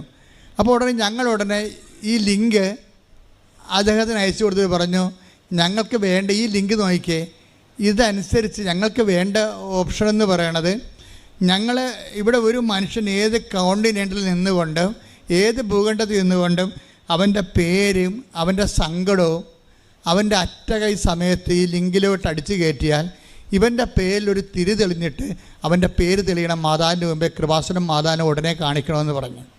ഞങ്ങളത് വേണ്ടി പ്രാർത്ഥിച്ചോളാം. ഇതിൻ്റെ ആസ്തി ഭദ്രത എന്ന് പറയണത് 97 മുതൽ ഞങ്ങൾ 87 മുതൽ ഇന്ന് വരെ നടത്തിയിട്ടുള്ള കടലിലെ കൺവെൻഷനും 10,000 മനുഷ്യരെ കേരളം മുഴുവൻ നടന്ന് ധ്യാനം നടത്തിയതും ഇവിടെ നടന്നിട്ടുള്ള ലക്ഷക്കണക്കിന് അഖണ്ഡ ജപമാലയും ഞാൻ ഒരു രാത്രി മുഴുവനൊക്കെ ഇരുന്ന് ആൾക്കാരെ കണ്ടിട്ടുണ്ട് പ്രാർത്ഥിച്ചുകൊണ്ട്, രാത്രി മുഴുവനും. അങ്ങനെ 2004 മുതൽ 2018 കോടി വരെ ഇവിടെ ഈ എല്ലാ ദിവസവും രാത്രി 6 മണി തൊട്ട് വെളുപ്പിന് 6 മണി വരെ ആൾക്കാരെ കാണാൻ വേണ്ടി രാത്രി ഇരിക്കുമായിരുന്നു. ഇവിടെ തലയൊക്കെ പൊട്ടിപ്പോണ അവസ്ഥയിലാണ് ഞാൻ ഇവിടുന്ന് പോയി അമ്പലപ്പുഴ പോയി കുർബാന ചെല്ലണത്. അപ്പോൾ ഇങ്ങനെ കുറേ ത്യാഗങ്ങൾ കർത്താവിന് വേണ്ടി സഹിച്ചിട്ടുണ്ട്. അപ്പോൾ അതിൻ്റെ എല്ലാം ആസ്തിയിലായിരിക്കണം ജനങ്ങൾ തിരികെത്തിക്കേണ്ടത്. അവർക്ക് മെറിറ്റില്ലെങ്കിലും കൃപാസനത്തിൻ്റെ ഒരു ആസ്തിയിൽ അവർക്ക് ദൈവത്തിൻ്റെ അനുഗ്രഹം കിട്ടണം. അതാണ് ഇതിൻ്റെ ഉദ്ദേശമെന്ന് പറഞ്ഞ് ഉടനെ പുള്ളിക്കാരന് പെട്ടെന്ന് മാതാവ് ദൈവം ഒരു കാര്യം ഏറ്റെടുത്താൽ പിന്നെ പ്രോജക്റ്റും ഫണ്ടും പ്ലാനും ഫണ്ടും എല്ലാം ദൈവം ഇങ്ങനെ ഇഷ്യൂ ചെയ്തുകൊണ്ടിരിക്കും. അത് ഉടനെ ദൈവം ഉടനെ ആ മനുഷ്യനതൊരു ഐഡിയ കൊടുത്തു. പെട്ടെന്ന് അയാൾക്കത് കത്തി. അങ്ങനെയാണ് ലൈറ്റ് ആൻഡ് പെർ റിക്വസ്റ്റ് എന്ന് പറഞ്ഞ് ഇന്നും ആൾക്കാർ പ്രശ്നം വന്ന ഉടനെ ലൈറ്റ് ആൻഡ് പെർ റിക്വസ്റ്റാണ് ചെയ്യുന്ന ആൾക്കാർ. അത് അകലെയുള്ള ആൾക്കാരാണ്. കൃപാസനത്തിൽ വന്ന് എത്തുന്നത് വരെയുള്ള സമയങ്ങളിൽ കൃപാസന അനുഗ്രഹത്തിൽ നിന്നുള്ള നിക്ഷേപത്തിൽ നിന്ന് അവർക്ക് ദൈവം അനുഗ്രഹം കൊടുക്കൊണ്ടിരിക്കുകയാണ്. അപ്പോൾ ഇതുപോലെ ഇവർ കോവിഡ് കാലത്ത് അമ്മ തന്നാണ് ഓൺലൈൻ ഉടമ്പടി. കോവിഡിനെ ഇങ്ങോട്ട് അടക്കാൻ പറ്റാത്തത് നമുക്കിതെല്ലാം അടച്ചിട്ടൊക്കെയായിരുന്നു 1 കൊല്ലം 1.5 കൊല്ലമായിട്ട്. അപ്പോഴാണ് അമ്മ ഓൺലൈൻ ഉടമ്പടി തന്നത്. ഓൺലൈൻ ഉടമ്പടി തന്നപ്പോൾ ആ ഓൺലൈൻ ഉടമ്പടിയെക്കുറിച്ച് ഞാൻ ആദ്യമായിട്ട് ഒരു ഡെമോ ചെയ്തപ്പോൾ തന്നെ ആൾക്കാർ പറഞ്ഞു, അച്ഛാ ഇത് നമ്മുടെ യഥാർത്ഥ ഒറിജിനൽ ഉടമ്പടി പോലെ ഫലിക്കുമോ ഇത്? അപ്പോൾ ഞാനൊന്നും അതിനെക്കുറിച്ച് മറുപടി പറഞ്ഞില്ല. കാര്യം നമ്മളെന്ത് കൃത്രിമമായിട്ട് രൂപം ഉണ്ടാക്കിയെടുത്തതാണെന്നാണ് വിചാരിച്ചത്. അവർ ഓൺലൈൻ തീർത്ഥാടന ഉടമ്പടിയാകുമ്പോൾ ഉപവസിക്കണം, പ്രാർത്ഥിക്കണം, രോഗികളെ പോയി കാണണം, അങ്ങനെ എന്തുമാത്രം ദാനധർമ്മങ്ങളൊക്കെ ചെയ്യണം, കുറേ ചെയ്യാനുള്ള വർക്ക് എക്സർസൈസുകളില്ലേ, അതൊന്നും ഇതിനകത്തില്ലല്ലോ. ഞാൻ എല്ലാം ഇതിനകത്തുണ്ട്. ആൾക്കാർ ചെയ്താൽ മതി. കാര്യം നമ്മളെ എന്ത് ചെയ്യണം എന്നല്ല പ്രശ്നം, ആര് ചെയ്യുന്നു എന്നുള്ളതാണ് പ്രശ്നം. ഇപ്പോൾ ഉടമ്പടി എടുത്തിട്ട് നിങ്ങളാണ് ഇതിൻ്റെ അകത്ത് ഉടമ്പടിയിൽ വൈറ്റോ ബ്ലാക്കോ ആകണത് നിങ്ങളുടെ നിലപാടിൻ്റെ ഭാഗമായിട്ടാണ്. നിങ്ങൾക്ക് വേണമെങ്കിൽ ഉടമ്പടി ബ്ലാക്ക് ആക്കാൻ പറ്റും. എന്താ കാര്യം? അതുകൊണ്ടാണ് ഞങ്ങളെ ഈ 65 വയസ്സുകാരെ കൊണ്ട് ഉടമ്പടി ചെയ്യിക്കാത്തത്. കാര്യം അവർ പ്രാർത്ഥിക്കാൻ മാത്രമേ ചെയ്യത്തുള്ളവർ. അവർ പ്രാർത്ഥിക്കുക, അവർ പത്രങ്ങൾ കൊണ്ട് കൊടുക്കുകയോ അതൊക്കെ വിശദീകരിക്കും. ഒന്നാമത് അവർക്ക് പത്രം വായിക്കാൻ കണ്ണ് കാണാൻ പാടില്ല. പലർക്കും സ്വന്തമായിട്ട് പത്രം വായിക്കാൻ കണ്ണ് കാണാൻ പാടില്ലാത്ത ആൾക്കാരെങ്ങനെ പത്രം വായിക്കണത്? അവർ വായിക്കത്തില്ല, മനസ്സിലാക്കത്തില്ല. ശരിക്കും പറഞ്ഞാൽ ഉടമ്പടിയൊക്കെ എടുക്കണമെങ്കിൽ തന്നെ ഇവിടെ കണ്ണ് ടെസ്റ്റ് ചെയ്യാൻ വേണ്ടി ഒരു കണ്ണ് ഡോക്ടറിനെ വെക്കേണ്ടതാണ് ഇവിടെ. കാര്യം അത് ശരിയായാൽ മാത്രമേ ബാക്കിയെല്ലാം ശരിയാകത്തുള്ളൂ. കാര്യം ഇവർ എത്ര പേര് ഈ പത്രം വായിക്കുന്നുണ്ട്? ഈ 18 പത്രവും മേടിച്ചുകൊണ്ട് പോകുന്ന ആൾക്കാർ എത്ര പേര് ആ പത്രം വായിക്കുന്നുണ്ട്? മറ്റുള്ളവൻ്റെ മേൽ വായിക്കുത്തിക്കരണം എന്നല്ല, നിങ്ങളിത് വായിക്കുന്നുണ്ടോ? നിങ്ങൾ വായിച്ചിട്ട് അതിൻ്റെ പ്രധാന കുറിപ്പ് നിങ്ങൾ വായിക്കുന്നുണ്ടോ? നിങ്ങളിതൊന്നും വായിക്കാതെ ഈ കിട്ടിയ സംഭവം ഒരു കടമ നിർവഹിക്കണ പോലെ മറ്റുള്ളവന് മോന്തക്കെട്ട് എറിഞ്ഞും പോയി കഴിഞ്ഞാൽ ഇത് ബ്ലാക്ക് ഉടമ്പടി എന്ന് പറയും. Black covenant. അതാരാണ്? നിങ്ങൾ ബ്ലാക്ക് ആയത് കൊണ്ടാണ് കവനൻറ്റ് ബ്ലാക്ക് ആകണത്. വൈറ്റായിട്ടുള്ള ആൾക്കാരുണ്ട് എന്ന് വെച്ചാൽ അവരെടുക്കുമ്പോൾ അവരത് തന്നെ എല്ലാം മൊത്തം ഇരുന്ന് വായിക്കും. വായിച്ചതിന് ശേഷം ദൈവസ്നേഹം നിറയും. എന്നിട്ട് അവർ ദൈവത്തെക്കുറിച്ച് ആൾക്കാരോട് പറയും. അതാണ് വൈറ്റ് ഉടമ്പടി എന്ന് പറയണത്. അതിലേക്ക് വരണം.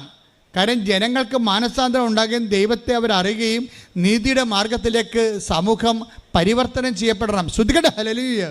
ഹല്ലേലൂയ ഹല്ലേലൂയ ഹല്ലേലൂയ.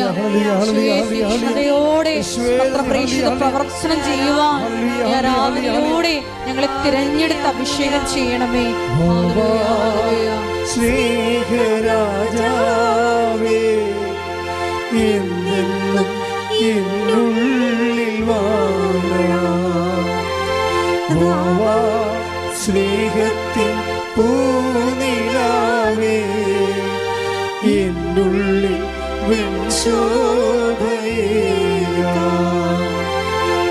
വാ സ്നേഹരാജാവേ എന്നെന്നും എന്നുള്ളിൽ വാ സ്നേഹത്തിൻ പൂനിലാവേ എന്നുള്ളിൽ പരിശുദ്ധ പരമ ദിവ്യകാരുണ്യത്തിന് ആരാധനയും സ്തുതിയും പുകഴ്ചയും ഉണ്ടായിരിക്കട്ടെ. അപ്പോൾ ഇത് ഓൺലൈൻ ഉടമ്പടി എടുത്തതിന് ശേഷം സിമി നേഴ്സിൻ്റെ ഒരു നേച്ചർ എന്ന് പറയണത് അവർ ബേസിക്കായിട്ട് സീരിയസ് ആണ്. അധികം ചിരിക്കത്തൊന്നുമില്ല.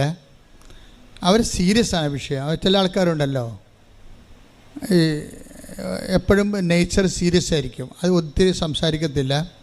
പിന്നെ എപ്പോഴും ഇങ്ങനെ സൗമ്യമായി സംസാരിക്കത്തില്ല. അപ്പം അങ്ങനെ ഒരു ലീഡർഷിപ്പിന് പറ്റുന്ന ആളാണ്. ഇച്ഛാശക്തിയൊക്കെ ഉള്ള ആൾക്കാരാണ്.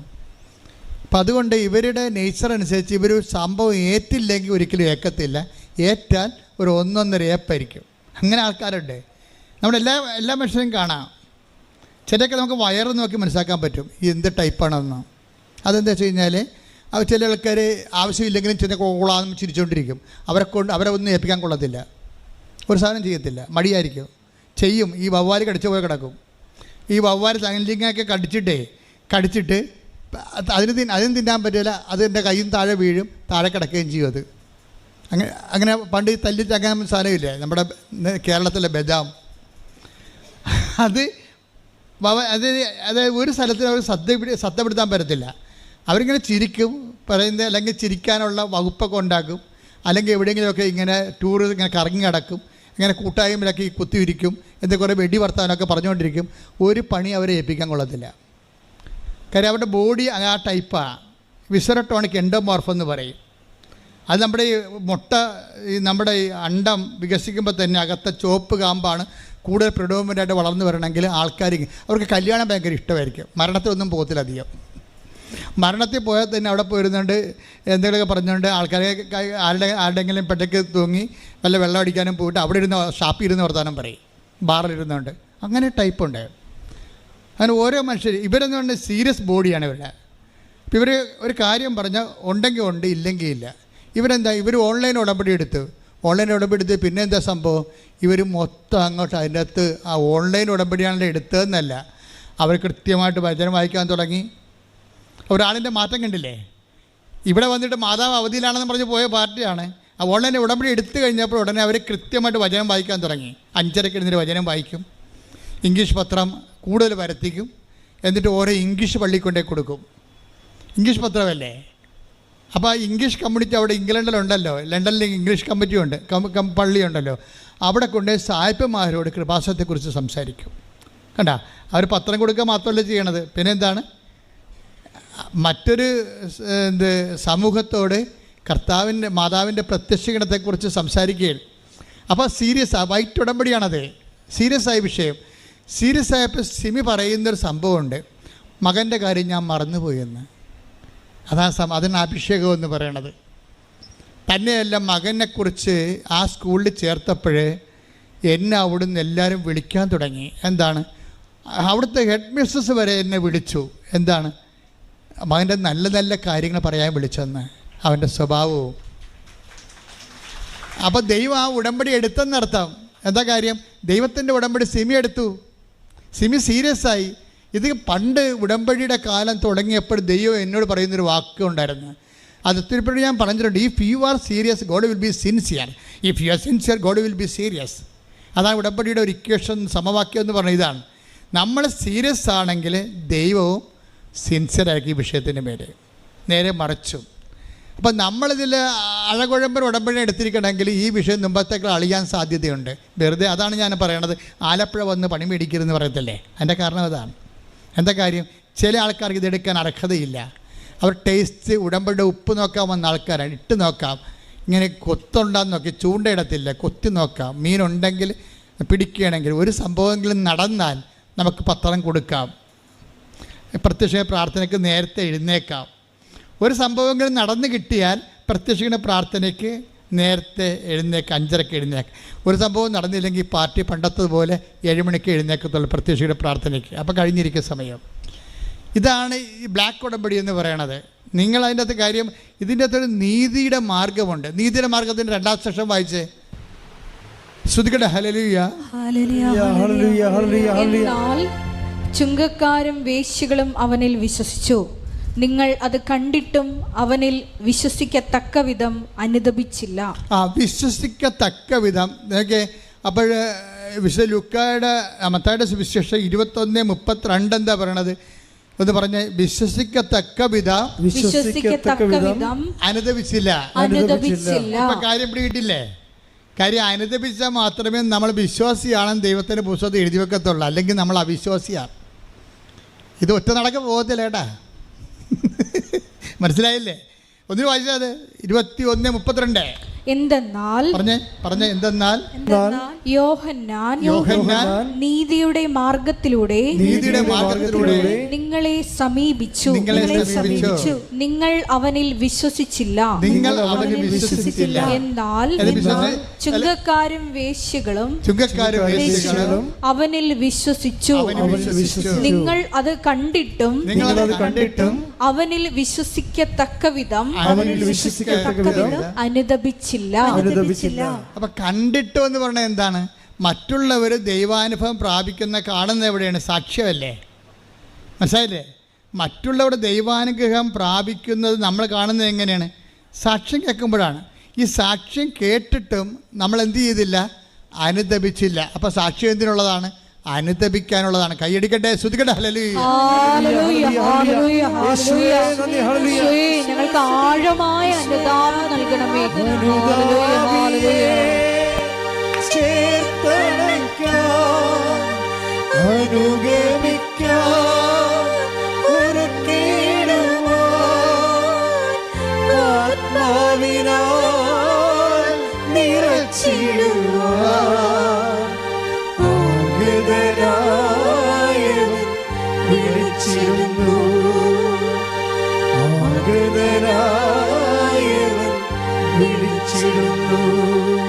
പരിശുദ്ധ പരമ ദിവ്യകാരുണ്യത്തിന്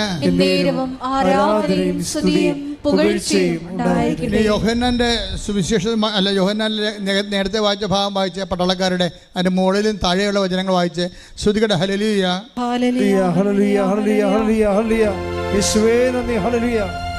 ജനക്കൂട്ടം അവനോട് ചോദിച്ചു. പട്ടാളക്കാർ മാറ്റി. അടുത്ത ശ്രോതാക്കൾ ആരാണ്? ജനക്കൂട്ടമാണ്. ജനക്കൂട്ടം ഈ പ്രസംഗം കഴിഞ്ഞ്, യോഹന്നാൻ്റെ പ്രസംഗം കഴിഞ്ഞപ്പോൾ, നീതിയുടെ മാർഗത്തിൻ്റെ സുവിശേഷം കഴിഞ്ഞപ്പോൾ, ഇത് എൻ്റെ ഒരു പോപ്പുലേഷൻ, അവിടുത്തെ ഉണ്ടായിരുന്ന പബ്ലിക് മുഴുവനും യോഹന്നാനോട് ചോദിച്ചു. എന്താ ചോദിച്ചത്? ഞങ്ങൾ എന്താണ് ചെയ്യേണ്ടത്? ഞങ്ങൾ എന്താണ് ചെയ്യേണ്ടത്? ഇപ്പം സുവിശേഷം കേട്ട് കഴിഞ്ഞാൽ പിന്നെ എന്താ അടുത്ത ചോദ്യം എന്താണ്? ഞങ്ങൾ എന്ത് ചെയ്യണം, അല്ല എന്ത് ചെല്ലണമെന്നല്ല. മനസ്സിലായില്ലേ? ഇതാണ് വ്യത്യാസമുണ്ട് ഇതിനകത്ത്. നീതിയുടെ മാർഗം എന്ന് പറയുമ്പോൾ ഞങ്ങൾ എന്താണ് ചൊല്ലേണ്ടതെന്നല്ല ചോദിക്കണത്, പിന്നെ എന്താണ് ചെയ്യേണ്ടത്. അതാണ് അവൻ പറയണത് പോലെ ചെയ്യുക, ഉടമ്പടി. അപ്പം നിങ്ങൾ ദൈവമായിട്ട് ഉടമ്പടി ചെയ്യാനാണ് ഈ പറയണത്. ഞങ്ങൾ എന്താണ് ചെയ്യേണ്ടത്? അപ്പം എന്താ യോഹന്നാൻ പറഞ്ഞത്? അവൻ പറഞ്ഞു രണ്ടുടുപ്പുള്ളവൻ ഒന്ന് ഇല്ലാത്തവന് കൊടുക്കട്ടെ, ഭക്ഷണം ഉള്ളവനും അങ്ങനെ ചെയ്യട്ടെ. ഇപ്പം എന്താണ് സിമി ചെയ്യണത്? സിമിയുടെ കയ്യിൽ ഭക്ഷണമുണ്ട്, പക്ഷേ ഇംഗ്ലണ്ടിൻ്റെ നിയമം അനുസരിച്ചുകൊണ്ട് ഭക്ഷണം ഇങ്ങനെ കൊടുക്കാൻ പറ്റത്തില്ല. ഇപ്പം തന്നെ നമ്മുടെ തേനില്ലേ, തേന് നേരത്തെ എടുത്തുകൊണ്ടിരുന്ന സ്ഥലത്ത് നിന്ന് അതെവിടുന്ന് ഖാദിയുടെ ഇവിടെ ജാർഖണ്ഡിൽ നിന്ന് എടുത്തുകൊണ്ടിരുന്നത്, അത് നമ്മൾ കട്ട് ചെയ്തിട്ട് കാഞ്ഞിരപ്പള്ളി രൂപതയെ വിളിച്ച് പറഞ്ഞു ഇതിൻ്റെ പ്രോസസ്സ് ചെയ്യണ മെഷീനുണ്ട്. അപ്പോൾ അവിടുത്തെ അച്ഛൻ പറഞ്ഞു അത് വലിയ പാടാണ്, 8 ലക്ഷം രൂപയാണ് ആ മെഷീന്. ഞാൻ വെച്ചാൽ ആ മെഷീനിൽ തേന് ചെയ്ത് തന്നില്ലെങ്കിൽ, തേന് പ്യൂരിഫൈ ചെയ്ത് തന്നില്ലെങ്കിൽ അമ്മമാരും കുഞ്ഞുങ്ങളുമാണ് ഇത് ഉപയോഗിക്കുന്നത്. അത് മെഡിക്കൽ പ്രോബ്ലംസ് സീരിയസ്നെസ് ഉണ്ടാകും. അപ്പം നിങ്ങളുടെ സൈൻ ഈ തേന് കഴിച്ച് ആർക്കെങ്കിലും എന്തെങ്കിലും ബുദ്ധിമുട്ടുണ്ടാകുകയാണെങ്കിൽ അവരെ ആരാ അന്വേഷിക്കണം എന്നുള്ളത് അതിൻ്റെ അകത്ത് ഫുഡ് നിയമം അനുസരിച്ച് കൊണ്ട് അതിൻ്റെ അകത്ത് എഴുതി വെക്കണം. ഫോൺ നമ്പർ എഴുതി വെക്കണം. അപ്പോൾ നിങ്ങൾ നോക്കിയാൽ മനസ്സിലാകും അത്രയും സീരിയസ് ആണ് വിഷയങ്ങളെല്ലാം. അപ്പോൾ അതുകൊണ്ട് ഇംഗ്ലണ്ടിൽ ഇങ്ങനെ ഭക്ഷണം കൊടുക്കാനേ പറ്റത്തില്ല. നമ്മൾ പൊതിച്ചോറ് കൊണ്ടേ കൊടുക്കത്തില്ലേ, ആ പൊതിച്ചോറിൻ്റെ അകത്ത് ബാക്ടീരിയ ഉണ്ട്, അത് എപ്പോഴാണെന്നൊക്കെ ഉള്ളത്. അതുകൊണ്ട് ഇങ്ങനെയുള്ള പരിപാടി അവിടെ കട്ട് ചെയ്തിരിക്കുകയാണ്. അവർക്ക് അവരുടെ സംവിധാനമുണ്ട്, ഫുഡ് ബാങ്ക് എന്ന സംവിധാനമുണ്ട്. ആ ഫുഡ് ബാങ്കിലേക്ക് നമ്മൾ കൊണ്ടേ കൊടുക്കാം. അപ്പോൾ അവർ ആ ഫുഡ് കറക്റ്റാണെന്ന് കണ്ടാൽ അവരത് അക്സെപ്റ്റ് ചെയ്യും. അപ്പോൾ സിമി എന്താ ചെയ്യണത്? ഭക്ഷണത്തിൻ്റെ പൈസയോ ഭക്ഷണമോ ബ്രാൻഡഡ് ആയിട്ടുള്ള ഫുഡ് വാങ്ങിച്ചിട്ട് ഈ ഫുഡ് ബാങ്കിൽ കൊണ്ടേ കൊടുക്കും. എന്തുമാത്രം മനുഷ്യർ വർക്ക് ചെയ്യുന്നത് ഉടമ്പടി അതാണ് നീതിയുടെ മാർഗം എന്ന് പറയണത്. അപ്പോൾ ഇപ്പം നമുക്ക് ഇനിയിപ്പോൾ അത് കൊടുക്കാൻ പറ്റത്തില്ല, ഇവിടെ ഇന്നൊക്കെ ചെയ്യേണ്ട എന്ന് പറഞ്ഞ് നമ്മളിരിക്കും. പക്ഷേ അവരതല്ല, അവർ സീരിയസ് ലേഡിയാണ്. ഇവിടെ ഭക്ഷണം ഇങ്ങനെ പൊതിച്ചോറ് കൊടുക്കാനുള്ള സംവിധാനം ഇല്ലെങ്കിൽ അവിടുത്തെ സംവിധാനം എന്താണ് തിരക്കണം. അതാണ് ആത്മാർത്ഥത. If you are sincere God will be serious. മനസ്സിലായില്ലേ? അപ്പോൾ അവിടെ ഭക്ഷണം കൊടുക്കാൻ പറ്റുന്നില്ല എന്നുണ്ടെങ്കിൽ പിന്നെ എന്താണ് അവിടുത്തെ മാർഗം? അപ്പോൾ തിരക്കി പറഞ്ഞു ഇവിടെ ഫുഡ് ബാങ്ക് ഉണ്ട്, അവിടെ കൊണ്ട് കൊടുത്ത ഗവൺമെൻറ്റിൻ്റെ ഉദ്യോഗസ്ഥന്മാരാണ് അത് കൈകാര്യം ചെയ്യണത്. ഗവൺമെൻറ് ലോ അനുസരിച്ചുകൊണ്ട് അവർ തന്നെ വേണ്ട സ്ഥലത്തേക്ക് ഡിസ്ട്രിബ്യൂട്ട് ചെയ്തോളൂ. അപ്പോൾ ഇവർ പിന്നീട് പൈസ കിട്ടുന്നതനുസരിച്ചുള്ള ഫുഡ് ബാങ്കിനെ സഹായിക്കാൻ തുടങ്ങി. എന്താ കാര്യം? ഭക്ഷണമുള്ളവൻ ഭക്ഷണമില്ലാത്തവന് കൊടുക്കണം. ഇപ്പോൾ നിങ്ങൾ തന്ന വസ്ത്രം എല്ലാം എന്താ ചെയ്തിരിക്കണത്? ആ വസ്ത്രം നിങ്ങൾ ഇവിടെ ഒരു 2 കിലോ വരയ്ക്കാൻ പറ്റിയ വസ്ത്രം നിങ്ങൾ തന്നിട്ടുണ്ട്. നല്ല പുതിയ വസ്ത്രങ്ങളാണ് പലരും തന്നത്. അതപ്പം തന്നെ വയനാടിന് ഉരുൾപൊട്ടിയെന്ന് കേട്ട് അവിടെ ആൾക്കാർ അഭയാർത്ഥികളായി പോയെന്ന് കേട്ടപ്പോൾ തന്നെ എന്ത് ചെയ്ത്, അപ്പം തന്നെ ഇവിടുന്ന് 2 വണ്ടി നിറച്ച് ഉടുപ്പുമായി പോയി. ഉടുപ്പും പിന്നെ ഒരു 10 ചാക്ക് അരിയും പയറും എല്ലാമായിട്ട് പോയി. പിന്നെ പൈസയും കൊടുത്തു. എമർജൻസി കാര്യം അവിടെ നമുക്ക് വെച്ച് താമസിക്കാൻ പറ്റത്തില്ല. നിങ്ങൾക്കൊക്കെ ഇതൊക്കെ പിരിവെടുത്തൊക്കെ വരണം. ഞങ്ങൾക്കിവിടെ ഇതിന് സംവിധാനമുണ്ട്. അത് നിങ്ങൾ തന്നെ സംവിധാനമാണ്, ഉടമ്പടിയുടെ ഭാഗമാണ്. എന്ന് വെച്ച് കഴിഞ്ഞാൽ ഉടമ്പടി നിലനിൽക്കുന്നത് എപ്പോഴും ചെയ്യുന്നതിലാണ്. അതാണ് നീതിയുടെ മാർഗം. ഇപ്പം ജനക്കൂട്ടത്തോട് പറഞ്ഞത് എന്താണെന്ന് അറിയാവോ? നിങ്ങൾ ഭക്ഷണം കൊടുക്കണം. പിന്നെ എന്താ പറഞ്ഞത്? നിങ്ങൾ വസ്ത്രം കൊടുക്കണം. ഇപ്പോൾ പുതിയൊന്നും അല്ലേ, ഉടമ്പടിയിലുള്ളതാണ്. ഞങ്ങൾ എന്ത് ചെയ്യണമെന്ന് വചനം കേട്ടവർ ചോദിച്ചു. ഞങ്ങൾ എന്ത് ചെയ്യണം? എന്താണ് നിങ്ങൾ ചെയ്തത്? ദൈവത്തെ അവൻ പറയണ പോലെ ചെയ്യാൻ പറഞ്ഞിട്ട് നിങ്ങൾ എന്താ? ഒന്നാമത്തെ എൻ്റെ സഹോദരനോട് ഞാൻ കാലെ പിടിച്ച് പറയുകയാണ്, നമ്മൾ എന്ത് ചെയ്താലും മുതലാകാത്ത ഒരാളാണ് മോളിൽ തലക്ക് തൂങ്ങി വിറകെ തൂങ്ങി നന്നായിട്ട് കിടക്കണത്. എന്താ കാര്യം? അങ്ങയുടെ കയ്യിലുള്ള മൊത്തം അങ്ങനെ ചെലവഴിച്ച്. ഇപ്പം മടി എനിക്ക് ഭയങ്കര ഇഷ്ടമാണ് കർത്താവിനെ കുറിച്ച് രൂപം കാണാൻ. എന്താ കാര്യം എന്നറിയാമോ? മടി തുറന്നിട്ടിരിക്കണം, ഇനി ഒന്നും ഇല്ലെന്ന് പറയും. ഇനി ഒന്നുമില്ല, തരാനുള്ള എല്ലാം തന്ന് കേട്ടോ. മടി തുറന്ന് കിടക്കണം കണ്ടില്ലേ? മടി തുറന്ന കർത്താവിൻ്റെ കുരിശുരൂപം കാണുമ്പോൾ എൻ്റെ കണ്ണ് നിറയെ. ശരിക്കും പറഞ്ഞാൽ ഇനി ഒന്നുമില്ല. ഇത് തന്നെ അപ്പായിക്ക് സംഭവിച്ചത്. അപ്പായി ഇത് തന്നെ പറയും, എന്താണ്? തൻ്റെ ഏകജാതിനെ നൽകാൻ തക്ക പിതാവ് എന്ന് പറഞ്ഞ് തൻ്റെ ഏകജാതിനെ നൽകാൻ തക്ക പിതാവ് അത്രമാത്രം ദൈവം ലോകത്തെ സ്നേഹിച്ചു. കൈയടിച്ച് സ്തുതിക്കട്ടെ. ഹല്ലേലൂയ. ഹല്ലേലൂയ. ഹല്ലേലൂയ. മഹത്വം മഹത്വം. ആരാധന ആരാധന. ഹല്ലേലൂയ. ഹല്ലേലൂയ. ഹല്ലേലൂയ ഹല്ലേലൂയ ഹല്ലേലൂയ. യേശുവേ തന്റെ ഏകജാതനെ നൽകാൻ തക്കവിധം പാപികളായ ഞങ്ങളെ സ്നേഹിച്ച അവിടുത്തെ കാരുണ്യത്തിന് നന്ദി പറയുന്നു. യേശുവേ, ഞങ്ങൾക്ക് ആഴമായ അനുതാപം നൽകണമേ. ഹല്ലേലൂയ. ഹല്ലേലൂയ. ക്രൂശിൽ കണ്ടു ഞാൻ നിൻ സ്നേഹത്തെ, ആഴമാർന്ന നിൻ മഹാത്യാഗത്തെ. ക്രൂശിൽ കണ്ടു ഞാൻ നിൻ സ്നേഹത്തെ, ആഴമാർന്ന നിൻ മഹാത്യാഗത്തെ. പകരം എന്തു നൽകും ഞാനിനി, ഹൃദയം പൂർണ്ണമായി നൽകുന്നു നാഥന്.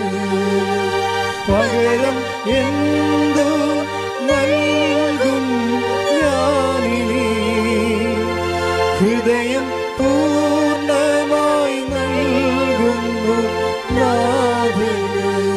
പരിശുദ്ധ പരമ ദിവ്യകാരുണ്യത്തിന് ആരാധനയും സ്തുതിയും പുകഴ്ചയും ഉണ്ടായിരിക്കട്ടെ. പരിശുദ്ധ പരമ ദിവ്യകാരുണ്യത്തിന് ആരാധനയും സ്തുതിയും പുകഴ്ചയും ഉണ്ടായിരിക്കട്ടെ. അപ്പം വിശ്വാസത്തിൽ ഈ ശ്രീമി വളരണ, ഈ ഹെഡ് നേഴ്സ് വളരണ കണ്ടില്ലേ?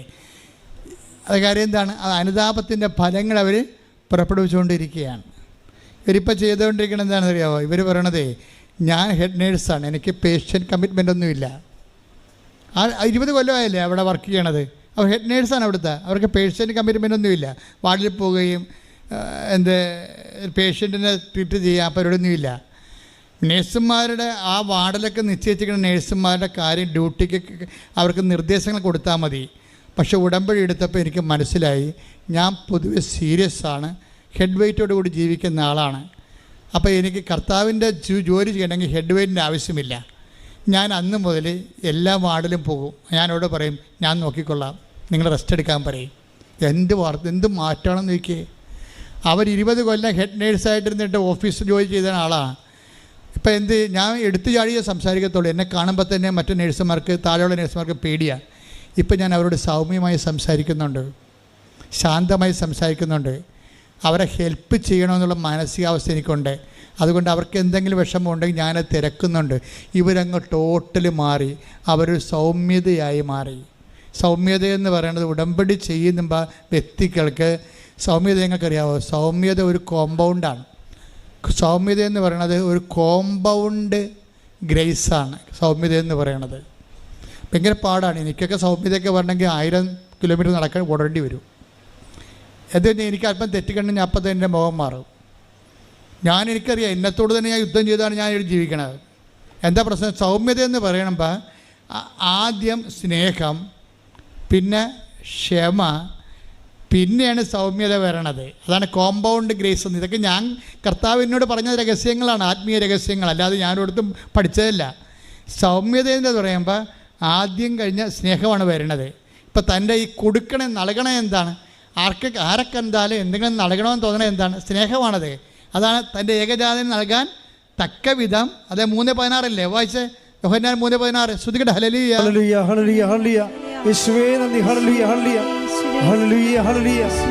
യോഹന്നാൻ 3:16. എന്തെന്നാൽ അവനിൽ വിശ്വസിക്കുന്ന ഏവനും നശിച്ചു പോകാതെ നിത്യജീവൻ പ്രാപിക്കുന്നതിനു വേണ്ടി തന്റെ ഏകജാതനെ നൽകാൻ തക്കവിധം ദൈവം ലോകത്തെ അത്രമാത്രം സ്നേഹിച്ചു. എത്രമാത്രമാണെന്ന് ഒരു പിടിയുമില്ല. അത് ഇത്രമാത്രം ഒന്ന് ദൈവം പറയും. നീ എന്നെ എന്തുമാത്രം സ്നേഹിച്ചെന്ന് ചോദിച്ചാൽ ദൈവം പറയും, നീ കുരിശിട്ട് നോക്കി, എൻ്റെ ഏകജാതനെ ഇതുപോലെ നൽകാൻ തക്ക വിധം അത്രമാത്രം സ്നേഹിച്ചു. അപ്പം കുരിശുരൂപം കാണുമ്പോൾ നമുക്ക് തോന്നേണ്ടത് ദൈവസ്നേഹമാണ്. ദൈവസ്നേഹത്തിൻ്റെ ഒരു തുറന്ന ബൈബിളാണ് കുരിശുരൂപം എന്ന് പറയണത്. അതുകൊണ്ട് തന്നെ കുരിശുരൂപം ചിലർ എന്നോട് ചോദിക്കും, അച്ഛാ കുരിശുരൂപം വീട്ടിൽ വെക്കാൻ പറ്റുമോ അച്ഛാ എന്താണ് കാര്യം? അന്ധവിശ്വാസികൾ, വിശുദ്ധ അന്ധവിശ്വാസികളുണ്ടേ. കുറേ ആൾക്കാർ അവിശുദ്ധ അന്ധവിശ്വാസികളെ രണ്ടായിട്ട് തിരിക്കാം. ഒന്ന് അവിശുദ്ധ അന്ധവിശ്വാസികളും പിന്നെ വിശുദ്ധ അന്ധവിശ്വാസികളും. അവർ വിശ്വാസികളായിരിക്കുമ്പോൾ തന്നെ അവർക്ക് ഇതിൻ്റെ അകത്ത് കുറേ അച്ഛാ കുരിശുരൂപം വീട്ടിൽ വെക്കാമോ അച്ഛാ? എന്നോടൊന്ന് നേരെ പച്ചക്ക എൻ്റെ മുഖത്തൊക്കെ ചോദിക്കണതാണേ. അപ്പോൾ എന്താ കാര്യം? കുരിശുരൂപം വീട്ടിൽ വെച്ചാൽ നമ്മൾ മരിക്കുമ്പോൾ തലയ്ക്ക് ഭാഗത്ത് വെക്കണമല്ല കുരിശുരൂപം. അപ്പോൾ വീട്ടിൽ മരണം ഉണ്ടാകുന്ന അവർ വിശ്വസിക്കണത്. പരിപാടി തെണ്ടിയില്ലേ? പിശാച് എന്തും തന്ത്രപരമായിട്ടാണ്. പക്ഷേ കുരിശിൽ കർത്താവ് കിടക്കുമ്പോൾ എന്താ തോന്നണത്? അത് 3:16. അത് 3:16. എന്താണത്? തൻ്റെ ഏകജാതനെ നൽകാൻ തക്ക വിധം ഇത്ര മാത്രം. അതാണ് സംഭവം. ദൈവം നമ്മളെ സ്നേഹിച്ചു. കൈയടിക്കട്ടെ, സ്തുതിക്കട്ടെ.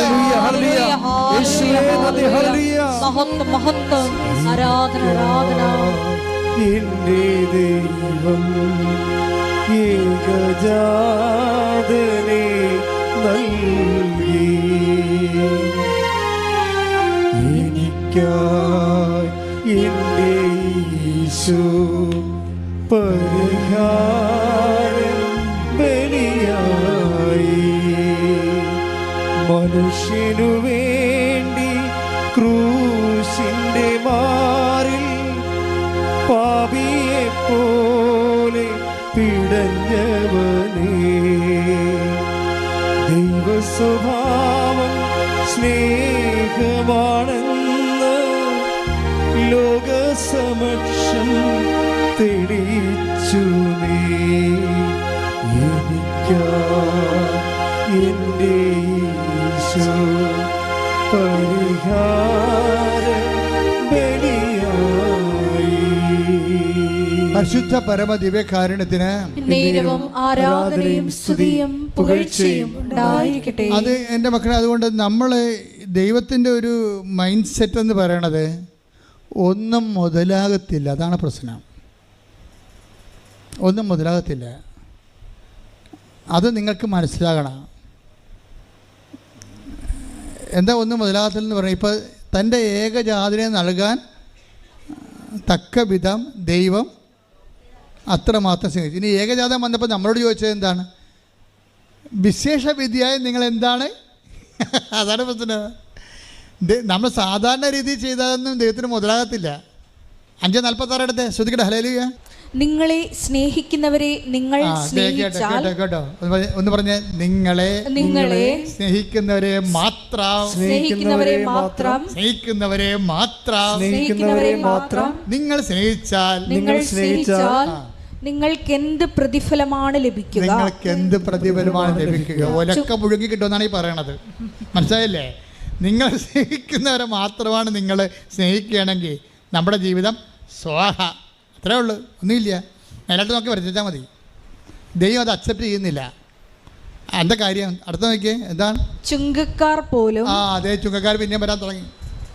ചുങ്കക്കാർ പോലും അന്നത്തെ ഏറ്റവും കൂടുതൽ പാപികളുടെ കൂടെ ചേർത്തിരുന്ന ആൾക്കാരെയാണ് ചുങ്കക്കാർ. വേശ്യാവൃത്തിയും ചുങ്കപ്പണിയുമാണ് യഹൂദൻ ഒരിക്കലും അക്സെപ്റ്റ് ചെയ്യാത്ത സാധനം. അവർ പോലും പറഞ്ഞേ, ചുങ്കക്കാർ പോലും അത് തന്നെ ചെയ്യുന്നില്ലേ? ചുങ്കക്കാർ പോലും നിങ്ങൾ അവരെ സ്നേഹിക്കുന്നവരെ തന്നെ അവർ സ്നേഹിക്കുന്നില്ലേ? സഹോദരങ്ങളെ മാത്രമേ, സഹോദരങ്ങൾ, കുടുംബക്കാരില്ലേ, കുടുംബക്കാരും സമുദായക്കാരും ഒക്കെ ഇല്ലേ, അവരെ മാത്രമേ നിങ്ങൾ അഭിവാദനം ചെയ്യുന്നുള്ളെങ്കിൽ വിശേഷവിധിയായി കിടക്കണ ചട്ടിങ്കലോ. എന്താണ് വിശേഷവിധിയായി? ഇവിടെയാണ് എന്താണ് നിങ്ങൾ ചെയ്യുന്നത്? വിജാതീയരും ദൈവത്തെ അറിയാത്തവരും അത് തന്നെ ചെയ്യുന്നില്ലേ? അപ്പോൾ ഇതിനകത്ത് നമ്മുടെ സ്റ്റാറ്റസ് ആൻഡ് റാങ്കിങ് വർദ്ധിപ്പിക്കണം. എന്ത് ചെയ്യണം? അതായത് നമ്മൾക്ക് സ്വാഭാവികമായിട്ടുള്ള കമ്മിറ്റ്മെൻറ്റ് സ്നേഹമായിട്ട് ദൈവം കണക്കാക്കുന്നില്ല. സ്വാഭാവികമായ കമ്മിറ്റ്മെൻ്റ് ഇല്ലേ? അമ്മ മകൾക്ക് കൊടുക്കുന്നു, അമ്മായിയമ്മ മരുമകൾക്ക് കൊടുക്കുന്നു, അങ്ങനെ നാട്ടുകാർ, നമ്മളെ വീട്ടിലുള്ളവർ, ബന്ധുക്കൾക്ക് സ്വന്തപ്പെട്ട് കൊടുക്കുന്നു. ഇതൊന്നും സ്നേഹമായിട്ട് ദൈവം കണക്കാക്കുന്നില്ല. അപ്പം തന്നെ നമ്മുടെ കാര്യത്തിൽ തീരുമാനമായി. ഇവിടെ എന്താ പറയണത്? മത്തായി 5:46 എന്താ പറയുന്നത്? വിശേഷ വിധിയായി നിങ്ങൾ എന്താണ് ചെയ്യുക? അപ്പം ദൈവം അവൻ പറയണ പോലെ ചെയ്യാം, പക്ഷേ വിശേഷ വിധിയായി ചെയ്യണം. മനസ്സിലായില്ലേ? എന്ന് വെച്ചാൽ നമ്മുടെ സ്വാഭാവിക കടമകളുടെ അപ്പുറത്തേക്കാണ് ഉടമ്പടി നിങ്ങളെ പിടിച്ചുകൊണ്ട് പോണത്, കൈ പിടിച്ചുകൊണ്ട് പോണത്. എന്ന് വെച്ചാൽ അത് നിത്യതയിലേക്കാണ്. കൈ അഴിക്കട്ടെ.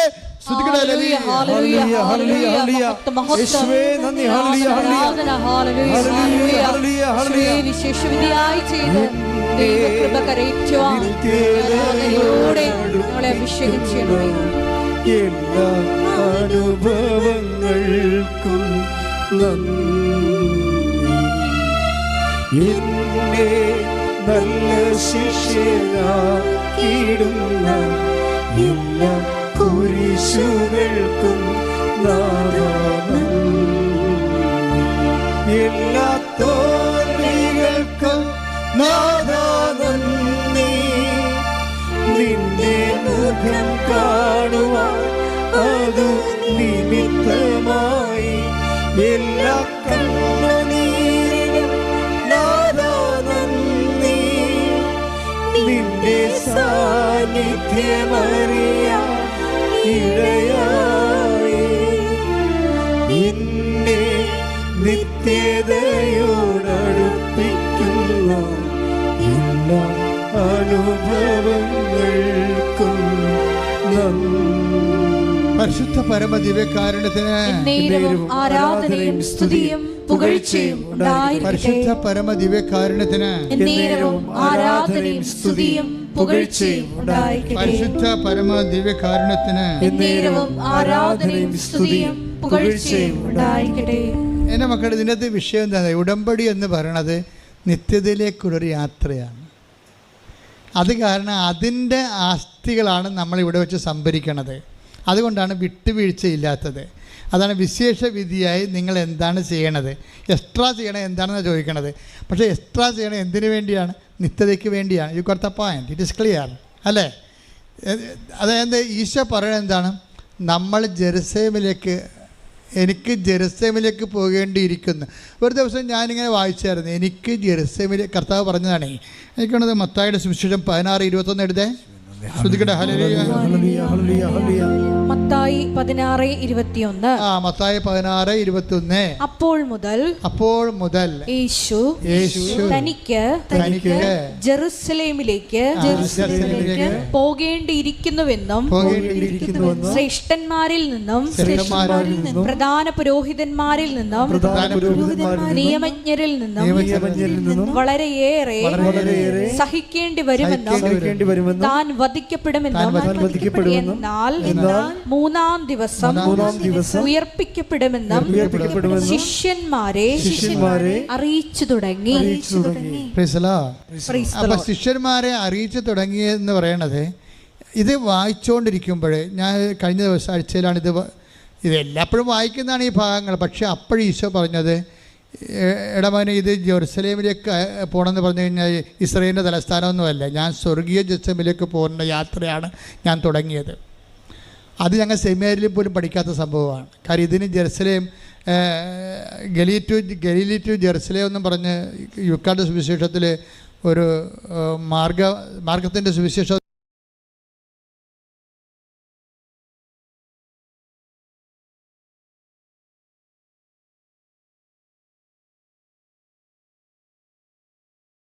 കാരണം ഈ ഒരു കാര്യമാണ്.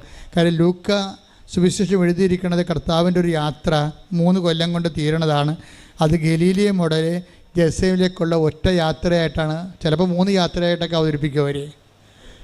എന്താ, ആ ജെറുസലേമിൽ ചെന്ന് എത്തുന്ന സമയത്ത് വെച്ചാണ് ഈശോയ്ക്ക് പീഡാനുഭവം ഉണ്ടാകുന്നത്, പിന്നെ തിരുവുത്ഥാനം ഉണ്ടാകുന്നത് അങ്ങനെയാണ്.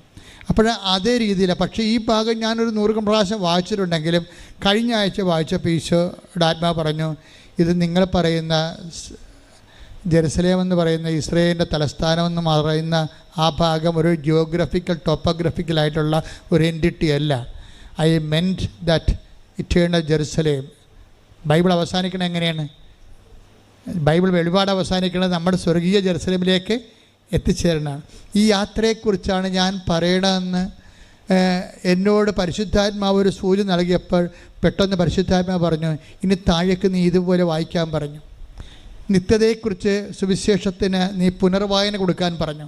കർത്താവ് പറഞ്ഞ വചനങ്ങളെ പുനർവായനയിലൂടെ പരിശുദ്ധാത്മാവ് എന്നെ കൊണ്ടുപോയത് എന്താണെന്ന് അറിയാവോ?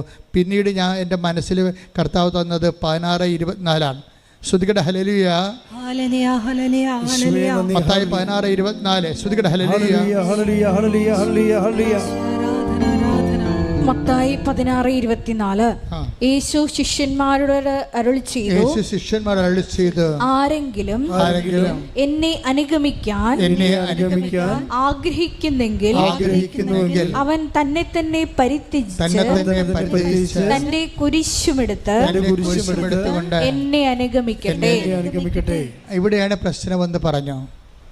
എന്ന് വെച്ചാൽ ഇത് പറഞ്ഞിരിക്കുന്നത് ഗാഗുൽത്തായി പോയി പത്രോസും ശിഷ്യന്മാരും എല്ലാവരും കൂടെ പോയിട്ട് അനുഗമിച്ച് അവിടെ പോയി കർത്താവിനെ പോലെ കുരിശിൽ കിടക്കുന്ന കാര്യമല്ല പറയണത്.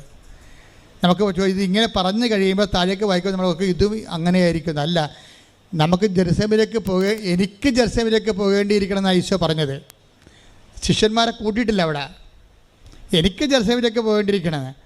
ഇനി ആർക്കെങ്കിലും നിത്യതയിലേക്ക് എൻ്റെ കൂടെ വരണമെന്നുണ്ടെങ്കിൽ പിന്നെന്താ ചെയ്യണത്? ആർക്കെങ്കിലും എന്നെ അനുഗമിക്കാൻ നിത്യ ജെറുസലേമിലേക്ക് പോണ യാത്രയിൽ ആർക്കെങ്കിലും എന്നെ അനുഗമിക്കാൻ താല്പര്യം ഉണ്ടെങ്കിൽ 16:24 വർക്കൗട്ട് ചെയ്യണം. എന്താണ്? നിങ്ങളെ തന്നെ സ്വയം പരിത്യജിക്കണം. എന്ത് ചെയ്യണം? ദിവസേനയുള്ള തന്നെ കുരിശുമെടുത്തുകൊണ്ട് എൻ്റെ പിന്നാലെ വരണം. അപ്പോൾ സ്വർഗീയ നിത്യതയെ അനുസരിച്ചിട്ടാണ് ഈ കുരിശ് വെച്ചിരിക്കുന്നത്. അപ്പം നിങ്ങൾക്ക് പ്രാർത്ഥിച്ചിട്ടും കുരിശാണല്ലോ എന്ന് പറയത്തില്ലേ? പ്രാർത്ഥിച്ചിട്ടും കുരിശാണല്ലോ എന്ന് പറയത്തില്ലേ? ഇപ്പം സിമിയും അങ്ങനെയാണ് പറഞ്ഞത്.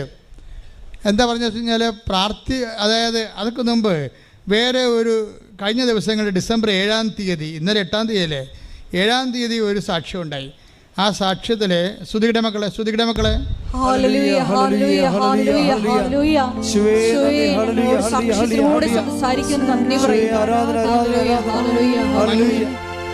മഞ്ജു വർഗീസ് 7-ാം തീയതി എടുത്ത സാക്ഷ്യമാണ്. അപ്പം ഞാൻ ഇവിടെ നിൽക്കിയിരുന്നു. മഞ്ജു വർഗീസ് ഈ സാക്ഷ്യം പറയുമ്പോൾ ഞാൻ ഇവിടെ ഉണ്ടായിരുന്നു. മഞ്ജു വർഗീസ് പറഞ്ഞ ഇതാണ്: എനിക്ക് ഈ ഉടമ്പടി എടുത്ത് ഞാൻ ഉടമ്പടി ജീവിക്കാൻ തുടങ്ങിയപ്പോൾ ഞാൻ ദൈവവുമായിട്ടുള്ള മൽപ്പിടുത്തങ്ങൾ അവസാനിപ്പിച്ചെന്ന്. എനിക്ക് പണ്ട് മുതലുള്ളൊരു കുഴപ്പമാണ്. എന്താ കാര്യം? ഞാൻ പ്രാർത്ഥിക്കുന്ന കാര്യം എനിക്ക് കിട്ടിയില്ലെങ്കിൽ ഞാൻ ദൈവവുമായിട്ട് എപ്പോഴും തർക്കിച്ചുകൊണ്ടിരിക്കുമെന്ന്. എന്താ തർക്കിക്കണത്? ഞാനല്ലേ ഇങ്ങനെ ഉപവസിക്കണത്, എൻ്റെ അനിയത്തി ഉപവസിക്കണില്ലല്ല, അവളുടെ കാര്യമെല്ലാം നടക്കണുണ്ടല്ല. മനസ്സിലായില്ലേ? കാര്യം ചില സമയത്ത് നമുക്ക് ഇപ്പോൾ ഒരു അമ്മയുടെ വയറ്റിൽ നിന്ന് വന്നാലേ ചേട്ടത്തിയും അനിയത്തിയും അപ്പോൾ ആ ചേട്ടത്തി പോയി അവൾ 10-ാം ക്ലാസ് ചിലപ്പോൾ തോറ്റു പോകും, ചിലപ്പോൾ ജയിക്കും. അവളുടെ കാലത്ത് അപ്പന് അസുഖം ഉണ്ടാകും. പക്ഷേ തന്നെ അവളുടെ അപ്പൻ്റെ കാര്യം അമ്മയുടെ കാര്യം നോക്കുമ്പോൾ അനിയത്തി ഒന്നും അറിയാതെ പഠിച്ചു പോകും. അവൾക്ക് റാങ്ക് കിട്ടും, അവൾക്ക് ഉദ്യോഗം കിട്ടും, അവൾക്ക് ലവ് അഫെയർ കിട്ടും. ചേട്ടത്തിയേക്കാൾ നേരത്തെ അവൾക്ക് ജോലിയും കിട്ടി, അവൾ കല്യാണം കഴിച്ച് അവളെ പ്രസവിക്കുകയും ചെയ്തു. പോരെ? പക്ഷേ അനിയത്തി അപ്പോഴും ഒരോടും പരവില്ലാതെ നിൽക്കും. ഞാനാണല്ലോ കർത്താവ് നിൻ്റെ കൂടെ ഉണ്ടായിരുന്നത്, നിനക്ക് വേണ്ടി ഞാനാണല്ലോ എൻ്റെ അപ്പനെ നോക്കിയത്. എൻ്റെ അനിയത്തി നോക്കിയില്ലല്ലോ അപ്പനെ, എൻ്റെ ആങ്ങളെ ശ്രദ്ധിച്ചില്ലല്ലോ, അവനൊക്കെ ഇപ്പോഴല്ലേ കയറി വന്നത്. അവനൊക്കെ വീട് വെക്കാൻ നോക്കി ആരുമായിട്ട് കല്യാണം ഒത്തു വന്നപ്പോൾ അവർക്ക് വീട് വെക്കാൻ വേണ്ടി അപ്പൻ്റെ സ്വത്ത് മേടിക്കാൻ വേണ്ടി ഇപ്പോഴല്ലേ അപ്പനെ നോക്കാൻ വന്നത്. ഇങ്ങനെ തർക്കിച്ചുകൊണ്ട് ഇരിക്കും ഓരോ കാര്യങ്ങൾ ദൈവത്തോട്. എൻ്റെ മക്കളെ ഓർക്കുക, ദൈവവുമായിട്ടുള്ള ബന്ധം ഇവിടെ അവസാനിക്കണതല്ല. നിങ്ങൾ ഈ ജീവിതം ഇന്നത്തെ ജീവിതത്തിൽ ഇന്ന് അവസാനിക്കുന്ന വിചാരിച്ചുകൊണ്ടാണ് നിങ്ങളുടെ പ്രാർത്ഥനയ്ക്ക് ഉത്തരം കിട്ടിയില്ല, അനിയത്തിടെ കിട്ടി, അയൽവാസിയെ കിട്ടി, നമ്മൾ ദൈവത്തിൻ്റെ കഴുത്തേക്കാളും ചെല്ലുന്നത്. മിണ്ടാതിരിക്കണം. അതായത് നമ്മുടെ നിശബ്ദതയാണ് നമ്മുടെ നിയോഗം. ഇന്നലെ ഞാൻ വെളുപ്പിനെ ഒരു സ്വപ്നം കണ്ടു. ഇതൊക്കെ ഇന്നലെ പറയണമെന്ന് ഞാൻ വിചാരിച്ചതാണ്. പക്ഷേ ഇന്നലെ അമ്മ പറയിപ്പിച്ചില്ല. അത് ഇന്നലെ പറയാനുള്ളതല്ല, ഇന്ന് പറയാനുള്ളതാണെന്നാണ് പറയണത്. കാര്യം ഇന്നലെ ഞാൻ കണ്ട സ്വപ്നമെന്ന് വെച്ച് കഴിഞ്ഞാൽ ക്രൂഷെ എന്നും പറഞ്ഞ വൈദികൻ, എനിക്ക് ആ പേര് പോലും അറിയാൻ പാടില്ല ശരിക്കും പറഞ്ഞാൽ. ക്രൂഷെ ഒരു ഫോറിൻ വൈദികനാണ്. അർത്തിങ്ക പോലുള്ളൊരു ബസിലിക്കയുടെ അരികിൽ ആ അകത്ത് നിന്നുകൊണ്ട് ഈ കുർബാന അർപ്പിക്കുകയാണ്. അർത്തിങ്ക പോലൊക്കെ എനിക്ക് തോന്നിയതാണ്, ഒരു ബസിലിക്കയാണ് സംഭവം, ഒഫീഷ്യൽ ചർച്ചാണ്. അപ്പോൾ ഈ ക്രൂഷെ എന്ന് പറയുന്നൊരു വൈദികൻ പണ്ടൊരു സന്യാസ സഭ സ്ഥാപിച്ചിരുന്നു. അദ്ദേഹത്തിൻ്റെ പിൻഗാമിയായിട്ടുള്ള ഒരു വൈദികൻ ഈ ബസിലിക്ക സന്ദർശിക്കാൻ വന്ന സ്വപ്നമാണേ. ഇന്നലെ 5:20 സ്വപ്നമാണ്. ഇന്നലെ അമ്മ മാതാവ് പ്രത്യക്ഷപ്പെട്ട ദിവസമല്ലേ. ഇപ്പോൾ സ്വർഗത്തിൻ്റെ ഒരു മെസ്സേജാണ് ആ വരണത്. അപ്പം ഞാൻ 5 മണിക്ക് എഴുന്നേറ്റതാണ്, 4 മണിക്ക് എഴുന്നേറ്റതാണ്. പിന്നെയും ശരീരം തളർന്ന കാരണം പോയി കിടന്ന് ഉറങ്ങിയപ്പോഴാണ് ഈ സ്വപ്നം വന്നത്. അപ്പോൾ എന്നെ സംഭവിച്ചതെന്ന് വെച്ച് കഴിഞ്ഞാൽ ഈ ക്രൂഷയുടെ ഒരു പിൻഗാമിയായിട്ടൊരു അച്ഛനുമായിട്ട് ഞാൻ അച്ഛന് ഇന്ന് കുർബാന അർപ്പിക്കണം, അച്ഛനാണ് കുർബാന അർപ്പിക്കണത്. അപ്പോൾ ഞാൻ ഈ അച്ഛൻ്റെ അടുത്ത് നിന്നിട്ട് കുർബാനയ്ക്ക് പിതാനും പുത്രനും പറഞ്ഞപ്പോൾ ഞാൻ ഉടനെ മേക്ക് എടുത്തിട്ട് ഈ അച്ഛനെ ഇൻട്രൊഡ്യൂസ് ചെയ്യുകയാണ്. ഇത് ക്രൂഷ്യ അച്ഛൻ്റെ പിൻഗാമിയായിട്ടുള്ള അച്ഛനാണ്. ഈ അച്ഛൻ ക്രൂഷ്യ അച്ഛൻ ചെയ്തിരിക്കുന്നത്, അതായത് ഇൻറ്റൻഷൻസ്, സൈലൻസ് ആൻഡ് ഇൻറ്റൻഷൻസ് എന്നും പറഞ്ഞൊരു സഭ സ്ഥാപിച്ചിട്ടുണ്ട്. സൈലൻസ് ആൻഡ് ഇൻറ്റൻഷൻസ് എന്നും പറഞ്ഞൊരു സഭ സ്ഥാപിച്ചിട്ടുണ്ടെന്ന് ഞാൻ പറഞ്ഞ് നാക്കിയിട്ടില്ല. അപ്പോൾ ഈ അച്ഛൻ പറഞ്ഞു നോ നോ നോ എന്ന് പറഞ്ഞു. അങ്ങനെ അല്ലെന്ന്. അപ്പോൾ ഞാൻ പറഞ്ഞു സൈലൻസ് ഓഫ് ഇൻറ്റൻഷൻസ്. അപ്പോൾ എനിക്കറിയത്തില്ല ഈ മെസ്സേജ്, അപ്പോൾ എനിക്കറിയത്തില്ല. അതുകൊണ്ട് ഈ സന്യാസ സഭയുടെ ലക്ഷ്യം എന്ന് പറയുന്നത് സൈലൻസ് ആസ് ഇൻറ്റൻഷൻസ്, സൈലൻസ് തന്നെയാണ് നിയോഗമെന്ന്. അപ്പോഴും അച്ഛൻ പറഞ്ഞു നോ നോ എന്ന് പറഞ്ഞു. അപ്പോഴും പിന്നെ വെളിപാടുകളിങ്ങനെ വന്നുകൊണ്ടിരിക്കുകയായിരുന്നു. അതായത് പിന്നീട് ഞാൻ പറഞ്ഞു സൈലൻസ്ഡ് ഇൻറ്റൻഷൻസ് എന്ന് പറഞ്ഞു. എന്ന് വെച്ചാൽ നിശബ്ദമാക്കപ്പെട്ട നിയോഗങ്ങളുടെ സന്യാസ എന്ന് പറഞ്ഞു. അപ്പോഴും ഈ അച്ഛൻ നോ പറഞ്ഞു. പിന്നീട് ഞാൻ തിരുത്തി പറഞ്ഞു, അതായത് അപരിചിതമായ അനുഭവങ്ങളിലൂടെ കടന്നു പോകുമ്പോൾ ഒരു വ്യക്തി കൈവരിക്കുന്ന മൗനത്തിൻ്റെ സമർപ്പണ ജീവിതമെന്ന് പറഞ്ഞു. അപ്പം അച്ഛൻ ഓക്കെയായി.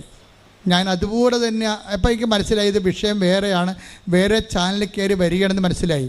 ഞാൻ എഴുന്നേറ്റ് എൻ്റെ നോട്ട് ബുക്ക് മൊത്തം എഴുതി വെച്ചത്, ഇത് മുഴുവൻ ഒപ്പിട്ട്, ഡേറ്റ് ഇട്ട് ഒപ്പിട്ട്, ടൈം ഇട്ട് ഒപ്പിട്ട് കളഞ്ഞ്. കാരണം എൻ്റെ മരണത്തിന് ശേഷം ഏതെങ്കിലും കാലത്ത് ഈ സ്വപ്നത്തെക്കുറിച്ച് സഭ പഠിക്കണ കാലത്ത് ഇങ്ങനെ പറഞ്ഞിരുന്നു എന്ന് പറയും. അത് ഡോക്യുമെൻ്റാണ്, അത് ഡോക്യുമെൻ്റ്. അതെന്താ കാര്യം വെച്ച് കഴിഞ്ഞാൽ, നമ്മളിപ്പോൾ അനേകം നിയോഗങ്ങളുമായി മുന്നോട്ട് പോവുകയാണ്. നമ്മൾ നിയോഗങ്ങളെ കിട്ടിയില്ലെങ്കിൽ ഉടനെ ദൈവമായിട്ട് ഉടനെ ഗുസ്തിക്ക് തയ്യാറാകുകയാണ്. അതാണ് അവൾ പറയണത്, ഞാൻ ദൈവത്തുമായിട്ട് ഗുസ്തിക്ക് തയ്യാറാകുകയാണ്. പക്ഷേ എന്താ പ്രശ്നം? അതായത് നിങ്ങൾ ഒരു നല്ല ചൈതന്യമുള്ള വിശ്വാസിയാണെങ്കിൽ എന്തു ചെയ്യും? നിങ്ങൾ ദൈവമായിട്ട് യുദ്ധത്തിന് പോകത്തില്ല. അതാണ് ഇവൾ പറയണത്. മഞ്ജു വർഗീസ് പറയണത്, ഞാനിപ്പോഴേ എന്തെല്ലാം നെഗറ്റീവ് സംഭവിച്ചാലും എൻ്റെ കർത്താവുമായിട്ട് ഞാൻ യുദ്ധത്തിന് പോകത്തില്ല. എന്നിട്ട് ഞാൻ എഴുതി തന്ന ആ സ്വപ്നത്തിന് താഴെ എഴുതി, മാതാവിൻ്റെ സ്പിരിച്വാലിറ്റി അതാണ്. എന്താണ്? ഒരു തർക്കത്തിൻ്റെ സമയം, ഒരു സമാധാനം ചോദിക്കേണ്ട സമയത്ത് സമാധാനം ചോദിക്കാതെ ഹൃദയത്തെ സംഗ്രഹിക്കുന്ന മറിയത്തെയാണ് സ്വപ്നത്തിലൂടെ വെളിപ്പെടുത്തുന്നത്. മറിയമാണ് ഇതിൻ്റെ ആൾ. ശരിക്കും പറഞ്ഞാൽ ഈ നിശബ്ദ നിയോഗങ്ങളുടെ, അതായത് നിശബ്ദ നിയോഗങ്ങളെന്ന് പറഞ്ഞാൽ നമ്മുടെ നിയോഗങ്ങളുടെ മേലെ ദൈവം കൈവച്ച് ആ നിയോഗങ്ങൾ നടന്നില്ല എന്നുണ്ടെങ്കിൽ ദൈവമായിട്ട് ഗുസ്തിക്ക് പോകുന്ന അവിശ്വാസിയും ദൈവത്തെ മഹത്വപ്പെടുത്താൻ വേണ്ടി നിൻ്റെ കേൾക്കപ്പെടാത്ത പ്രാർത്ഥനകൾ ഉപയോഗിക്കുന്നെങ്കിൽ നീ മാതാവിനെ പോലെ ഹൃദയത്തെ സംഗ്രഹിച്ചുകൊണ്ട് നിത്യതയ്ക്ക് വേണ്ടി അത് കാഴ്ചവെച്ചുകൊണ്ട് നിത്യതയ്ക്ക് വേണ്ടിയുള്ള കുരിശായിട്ട് അത് അക്സെപ്റ്റ് ചെയ്ത് കഴിഞ്ഞാൽ നിത്യതയുടെ ഓഹരിയാണ് ശരിക്കും കുരിശ്. നമ്മൾ ജെറുസലേമിലേക്ക് പോവുകയാണ്. ഞാൻ ജെറുസലേമിലേക്ക് പോകണമെന്നാണ് ഈശോ പറഞ്ഞത്, അല്ലാതെ നമ്മൾ പോകണമെന്നല്ല. പക്ഷേ ഇവർ 5-10 പേരുണ്ടായിരുന്നു, 12 പേരും കൂടിയാണ് ജെറുസലേമിലേക്ക് പോയത്. പക്ഷേ ഈശോ ഇവിടെ പറയണത് ഞാൻ ജെറുസലേമിലേക്ക് പോകണമെന്നാണ് പറയണത്. നിങ്ങൾ പോണ കാര്യം പറഞ്ഞിട്ടില്ല. നിങ്ങൾക്ക് ആർക്കെങ്കിലും എൻ്റെ കൂടെ നിത്യ ജെറുസലേമിലേക്ക് വരണമെന്നുണ്ടെങ്കിൽ 16-24 വർക്കൗട്ട് ചെയ്യണം. എന്താണ് 16-24 എന്താണ്? എന്നെ അനുഗമിക്കാൻ ആഗ്രഹിക്കുന്നവൻ സ്വയം പരിത്യജിക്കണം. സ്വയമാണല്ല പ്രശ്നം. ഇവിടുത്തെ മെയിൻ പ്രശ്നം സ്വയമാണ്. സ്വയമെന്ന് വെച്ചാൽ എൻ്റെ സുഖം, എൻ്റെ താല്പര്യം, എൻ്റെ സന്തോഷം, എൻ്റെ സെക്യൂരിറ്റി, ഇതാണ് സ്വയം. ഈ സ്വയം നിൽക്കുന്നിടത്തോളം കാലം ആർക്കും നിത്യതയിലേക്ക് കയറി പറ്റാൻ പറ്റത്തില്ല. കാര്യം അവർ അഹങ്കാരികളും തോന്നിവാസികളും അവരുടെ കാര്യം നടത്താൻ വേണ്ടി ദൈവത്തെ ദുർവിനിയോഗിക്കുന്നവരുമാകും. അതുകൊണ്ട് തന്നെ അവരെ ബഹളക്കാരെന്നാണ് ദൈവം വിളിക്കണത്. ഡയറസിൻ്റെ വീട്ടിൽ നിത്യതയിലേക്ക് ഒരു നിത്യതയിലേക്ക് മനുഷ്യനെ കൊണ്ടുപോകാൻ കർത്താവിന് കഴിയുമെന്നുള്ള സൂചനയായിട്ട് ഭൂമിയെ മരിച്ചൊരു പോയ മനുഷ്യനെ ഉയർപ്പിക്കുന്ന സമയത്ത് കർത്താവ് പറഞ്ഞു ബഹളക്കാരെ ഗെറ്റൗട്ട് അടിക്കാൻ പറഞ്ഞു. ഉടനെ അവിടെ നിന്ന് പറഞ്ഞു ബഹളക്കാർ എഴുന്നേറ്റ് പോകാൻ പറഞ്ഞു. കരഞ്ഞു കൂപിക്ക് നിലവിളിച്ച് നടക്കുന്ന, കഴിഞ്ഞ കാലത്തെ ഓർത്ത് നിരാശപ്പെട്ട് നടക്കുന്ന ആൾക്കാരും എഴുന്നേറ്റ് പോകാൻ, നിങ്ങൾക്ക് ഇവിടെ സീറ്റില്ലെന്ന് പറഞ്ഞു. Take the word of God. ശ്രുതിക്കട്ടെ ഹല്ലേലൂയ ഹല്ലേലൂയ ഹല്ലേലൂയ ഹല്ലേലൂയ ഹല്ലേലൂയ. യേശുവേ നന്ദി. ഹല്ലേലൂയ ഹല്ലേലൂയ ഹല്ലേലൂയ ഹല്ലേലൂയ ഹല്ലേലൂയ. യേശുവേ ആരാധന ആരാധന ആരാധന. യേശുവേ നന്ദി. മഹത്വം മഹത്വം മഹത്വം മഹത്വം. മത്തായി 9:23-24. മത്തായി 9:23-24. യേശു ഭരണാധികാരിയുടെ ഭവനത്തിലെത്തി കുഴലൂത്തുകാരെയും ബഹളം വയ്ക്കുന്ന ജനങ്ങളെയും കണ്ടു പറഞ്ഞു, നിങ്ങൾ പുറത്തു പോകുവിൻ. നിങ്ങൾ പുറത്തു പോവുക. അതാ സംഭവം. ദൈവമായിട്ട് തർക്കിക്കാൻ പോകുന്നതിന് ദൈവം ഗെറ്റൗട്ട് അടിക്കും. ഇത് എവിടെ നിന്നാണ് കയറ്റോട്ടിരിക്കണമെന്ന് അറിയാവോ? എവിടെ നിന്നാണ് കയറ്റോട്ടിരിക്കണം? നിത്യതയിൽ നിന്നാണ് കയറ്റോട്ടിരിക്കണത്. അത് നിങ്ങൾ മനസ്സിലാക്കണം. ദൈവമായിട്ട് തർക്കിക്കാം. അതുകൊണ്ടാണ് മറിയത്തിന് ജ്ഞാനമുണ്ട്. മറിയം എന്ത് ചെയ്തു? നിങ്ങൾ എന്തിനാണ് എന്നെ അന്വേഷിച്ചത്? ഞാൻ എൻ്റെ പിതാവിൻ്റെ കാര്യത്തിൽ വ്യാപൃതനായിരിക്കേണ്ടവനാണെന്ന് നിങ്ങൾക്കറിയാൻ പാടില്ലെന്ന് ചോദിക്കും. മറിയത്ത് തിരിച്ചു ചോദിക്കാം, അങ്ങനെയാണെങ്കിൽ നിനക്ക് എന്നോട് പറഞ്ഞിട്ട് വേണ്ട ഇവിടെ നിൽക്കാൻ? നിനക്ക് 12 വയസ്സല്ലേ ആയുള്ളൂ. നിന്നെ ഞാനല്ല കൂട്ടിക്കൊണ്ടു വന്നത്. നിൻ്റെ അപ്പൻ 1 കൊല്ലം മുഴുവൻ പണിയെടുത്തിട്ട് കിട്ടിയ കാശിൻ്റെ ബാക്കി വെച്ചിട്ടല്ലേ, ഈ നാരങ്ങ വെള്ളം കുടിച്ച് നടന്നിട്ടല്ലേ അവസാനം നീ ഒരു വാക്ക് പറഞ്ഞിരുന്നെങ്കിൽ ഞാൻ നിൻ്റെ കൂടെ നിൽക്കത്തില്ലേ എന്ന് പറഞ്ഞ് തർക്കിക്കാനോ ബഹളം ഉണ്ടാക്കാനോ അമ്മ പോയില്ല. അമ്മ എന്ത് ചെയ്ത്? അമ്മ ഹൃദയത്തിൽ സംഗ്രഹിച്ചു. അതാണ് വിഷയം. ദൈവവുമായിട്ട് തർക്കിക്കേണ്ട ഒത്തിരി അവസ്ഥകളുണ്ടാകും. നീ എന്താണ് ഞങ്ങളോട് ഇങ്ങനെ ചെയ്തത് എന്ന് ചോദിച്ചു. പക്ഷേ അതേസമയം തന്നെ ചോദ്യം പെശകെന്ന് കണ്ടപ്പോഴെന്ത് ചെയ്ത്? അമ്മ ഹൃദയത്തിൽ സംഗ്രഹിച്ചു. എന്താ കാര്യം? നിത്യതയുടെ ജ്ഞാനങ്ങളിലെ ദൈവത്തിന് പൂർണ്ണ സ്വാതന്ത്ര്യമാണ് നമ്മുടെ ജീവിതത്തിൽ. സിമി സാക്ഷ്യത്തിൽ പറയണേ, എൻ്റെ മകൻ ഞാനിങ്ങനെ കർത്താവിൻ്റെ കാര്യം ക്രമീകരിച്ചപ്പോൾ ഞാൻ ആദ്യം കൊടുത്ത ഏറ്റവും ബെസ്റ്റ് സ്കൂളിൽ നിന്ന് എന്നെ വിളിച്ചു. നിൻ്റെ മകൻ ഇവിടെ അഡ്മിഷൻ ആയിട്ടുണ്ടെന്ന് പറഞ്ഞു. എന്നുവെച്ചാൽ ഇതിനു വേണ്ടിയല്ലേ ഇവിടെ കരഞ്ഞുകൊണ്ട് നടന്നത്. അപ്പം കൂടെ ഉള്ളവർ ചോദിച്ചു, സിമി ഇതെന്ത് പരിപാടിയാണിത്? നിൻ്റെ യോഗ്യത എന്താണ്? നിൻ്റെ ലിസ്റ്റ് വരുമ്പോൾ നിനക്ക് ഇത്രയും അയോഗ്യത നിനക്കുണ്ട്. നിന്നേക്കാൾ നേരത്തെ അഡ്മിഷൻ കൊടുത്തു. നിൻ്റെ മകനേക്കാൾ കൂടുതൽ ഞങ്ങൾക്കുണ്ട്. നിൻ്റെ മകനേക്കാൾ കൂടുതൽ സർട്ടിഫിക്കറ്റ് ഞങ്ങൾക്കുണ്ട്, മാർക്കുണ്ട്. പക്ഷേ ഞങ്ങളുടെ മകന് കിട്ടിയിട്ടില്ല. നിൻ്റെ മകന് മാത്രം ഇവിടെ വീട്ടാൻ കാര്യം എന്താണ്? അപ്പോൾ സിമി പറയും, എനിക്കൊരു മാതാവുണ്ടെന്ന് പറയും. അതാണ് എന്നോട് മാത്രം. വേറെ മാർഗവും വേറെ ഉത്തരവില്ല അതിന്. അതിന് ഉത്തരത്തിലേ ഉള്ളൂ, കൃപാസനം മാതാവ്. എന്താണ്? ഉടമ്പടി. Not by merit but by grace. കൈയടിച്ച് സ്തുതിക്കട്ടെ. ഹല്ലേലൂയ ഹല്ലേലൂയ ഹല്ലേലൂയ ഹല്ലേലൂയ മഹത്വം മഹത്വം ആരാധന ഹല്ലേലൂയ ഹല്ലേലൂയ ആരാധന ഹല്ലേലൂയ. പരിശുദ്ധ പരമദിവ്യകാരുണ്യത്തിന് നേരവും ആരാധനയും സ്തുതിയും പുകഴ്ചയും ഉണ്ടായിരിക്കട്ടെ. ഒരുമിച്ച് പാടാം. സ്തുതിക്കട്ടെ. ഹല്ലേലൂയ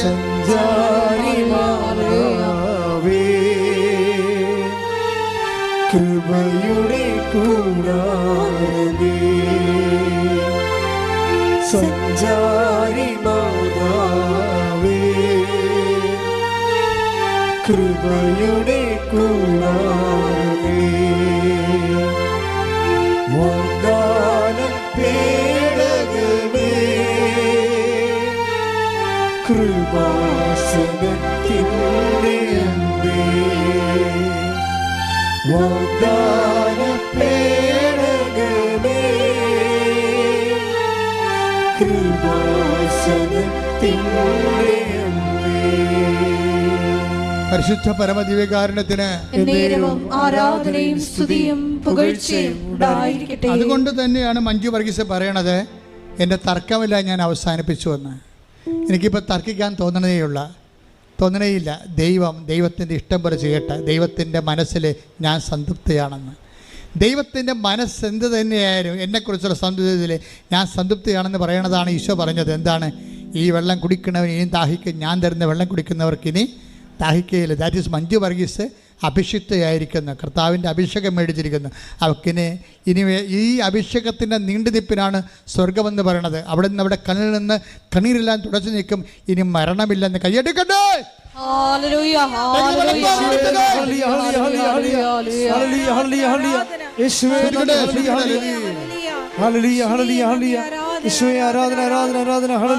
സഞ്ചാരി മാതാവേ സ്തുതിക്കട്ടെ. സഞ്ചാരി മാതാവേ, കൃപയുടെ കൂടാരമേ, സഞ്ചാരി മാതാവേ, കൃപയുടെ കൂടാരമേ, വാഗ്ദാന പേടകമേ, കൃപാസനത്തിൻ്റെ അമ്മേ, വാഗ്ദാന പേടകമേ, കൃപാസനത്തിൻ്റെ അമ്മേ. പരിശുദ്ധ പരമദിവ്യകാരുണ്യത്തിന് നേരവും ആരാധനയും സ്തുതിയും പുകഴ്ചയും ഉണ്ടായിരിക്കട്ടെ. വെളിപാട് 21:4. വെളിപാട് 21 ബൈബിൾ അവസാനിക്കാൻ പോകണേ. അവിടുന്ന് അവരുടെ മിഴികളിൽ നിന്ന് കണ്ണീർ തുടച്ചു നീക്കും. ഇനി മരണം ഉണ്ടായിരിക്കുകയില്ല. ഇനിമേൽ ദുഃഖമോ മുറവിളിയോ വേദനയോ ഉണ്ടാവുകയില്ല. പഴയതെല്ലാം കടന്നുപോയി. വെളിപ്പാടിന്റെ പുസ്തകം 21:4 അപ്പോൾ എന്താ പ്രശ്നം എന്ന് വെച്ച് കഴിഞ്ഞാൽ ഈ അനുഭവം നമുക്ക് ഭൂമി വെച്ച് തന്നെ കിട്ടും. അതെന്താ വെച്ച് കഴിഞ്ഞാൽ നമ്മൾ പണ്ട് കരഞ്ഞ കാര്യം, പണ്ട് നിലവിളിച്ച കാര്യം, പണ്ട് ബഹളം ഉണ്ടാക്കിയ കാര്യങ്ങളെ ഇപ്പോഴും നമുക്ക് ബഹളം ഉണ്ടാക്കാൻ തോന്നണില്ലെന്നാണ് മഞ്ജു വർഗീസ് പറയണത്. എന്താ കാര്യം? അവൾക്ക് അതിൻ്റെ അഭിഷേകം കിട്ടിയിരിക്കുന്നു. ദൈവത്തോട് നമ്മൾ ചോദിക്കേണ്ടത് ക്യാഷ് ആൻഡ് കൈൻഡ് അല്ല, മറിച്ച് അനോയിൻമെൻ്റാണ് ചോദിക്കേണ്ടത്. എന്താണ്? അഭിഷേകം. കാര്യം നമുക്കറിയാമല്ലോ, അഭിഷേകം എന്ന് പറയണത് ഒരു വിഷയത്തിന് 2 തരത്തിൽ നമുക്ക് ദൈവത്തിൻ്റെ അനുഭവം ഉണ്ടാകും. ഒന്ന് ക്യാഷ് ആൻഡ് ജോലി നമുക്ക് നൽകും. ചില കാര്യങ്ങൾ ദൈവം റിസർവ്ഡ് ചെയ്യും. റിസർവ്ഡ് ചെയ്യണം എന്താ വെച്ച് കഴിഞ്ഞാൽ അത് നമുക്ക് തരത്തില്ല. തരാതിരിക്കുന്നതിൻ്റെ കാരണം വെച്ച് കഴിഞ്ഞാൽ അതിന് പകരം ദൈവം തരണത് അഭിഷേകമായിരിക്കും. അങ്ങനെ അഭിഷേകം തന്ന തർക്കം മാറും, ബഹളം മാറും, കരച്ചിൽ മാറും, നിരാശ മാറും. We will be contented in our self. നമ്മൾ തന്നെ. അതാണ് ഒരു വിശ്വാസിയുടെ അവസാന അനുഭവ രൂപം എന്ന് പറയുന്നത്. സെൽഫ് കണ്ടൻറ്റൻസ് ആണ്. എന്ന് വെച്ച് കഴിഞ്ഞാൽ അവൾ അഭിഷേകം പ്രാപിച്ചിട്ട് അവൾ തന്നെ സ്വയം നിശബ്ദമായിരിക്കുന്നു. അതാണ് ഇന്നലെ പറഞ്ഞത്, ഇത് കോൺഗ്രിഗേഷൻ ഓഫ് സൈലൻസ് എന്ന് വെച്ചാൽ എങ്ങനെ സൈലൻസാണ്? വാപൂട്ടി ക്ലിപ്പിട്ടിരിക്കുന്ന സൈലൻസ് അല്ല, മറിച്ച് ആ ദൈവത്തിന് വസ്തുക്കൾക്കും അതുപോലെ തന്നെ മറ്റ് വിഷയങ്ങൾക്കും പകരം ദൈവത്തെ കിട്ടിയ മനുഷ്യൻ ബഹളങ്ങൾ നിർത്തി ശാന്തവും സൗമ്യവുമായിട്ട് ദൈവ തിരുമനസ്സിൻ ആത്മീയ ആഹാരമായി കിട്ടിക്കൊണ്ട് യോഹന്നാൻ 4:36 അനുസരിച്ച് കൊണ്ട് സ്വയം നിങ്ങളറിയാത്ത ഭക്ഷണം എനിക്കുണ്ട് എന്ന് പറയുമ്പോൾ, അറിയാത്ത ഭക്ഷണം അവന് ആർക്കെങ്കിലും ഭക്ഷണം കൊടുത്ത് കാണുമെന്ന് ചോദിക്കുമ്പോൾ എൻ്റെ പിതാവിൻ്റെ ഇഷ്ടം നിറവേറ്റുകയാണ് എൻ്റെ സന്തോഷം എന്ന് പറയുമ്പോൾ, നമ്മുടെ ഇഷ്ടം നിറവേറ്റുന്നത് നമ്മൾക്ക് അനുഗ്രഹമാകുന്നു. ദൈവത്തിൻ്റെ ഇഷ്ടം നിറവേറ്റുന്നത് നമുക്ക് കൃപയാകുന്നു. അത് നിങ്ങൾക്ക് അഭിഷേകമാകുന്നു. അത് നിങ്ങൾക്ക് സ്വർഗ്ഗത്തിലേക്ക് നീളുന്ന വഴിയാകുന്നു. ശ്രുതിക്കട്ടെ ഹല്ലേലൂയ. ഞങ്ങളുടെ കേൾക്കപ്പെടാത്ത പ്രാർത്ഥനകളെല്ലാം സമർപ്പണമാക്കി മാറ്റുവാൻ ഈശോയെ പരിശുദ്ധ അമ്മയെ പോലെ ഞങ്ങളെ ആരാധനയിൽ തിരഞ്ഞെടുത്ത് അഭിഷേകം ചെയ്യണമേ. പരിശുദ്ധ പരമ ദിവ്യകാരുണ്യത്തിന് ആരാധനയും സ്തുതിയും പുകഴ്ചയും ഉണ്ടായിരിക്കട്ടെ. പരിശുദ്ധ പരമ ദിവ്യകാരുണ്യത്തിന് ആരാധനയും സ്തുതിയും പുകഴ്ചയും ഉണ്ടായിരിക്കട്ടെ. ഇതിന്റെ ബാക്കി ഭാഗങ്ങൾ അടുത്ത ധ്യാനത്തിലേക്ക് കേൾക്കാം. എല്ലാവരും എഴുന്നേൽക്കുക.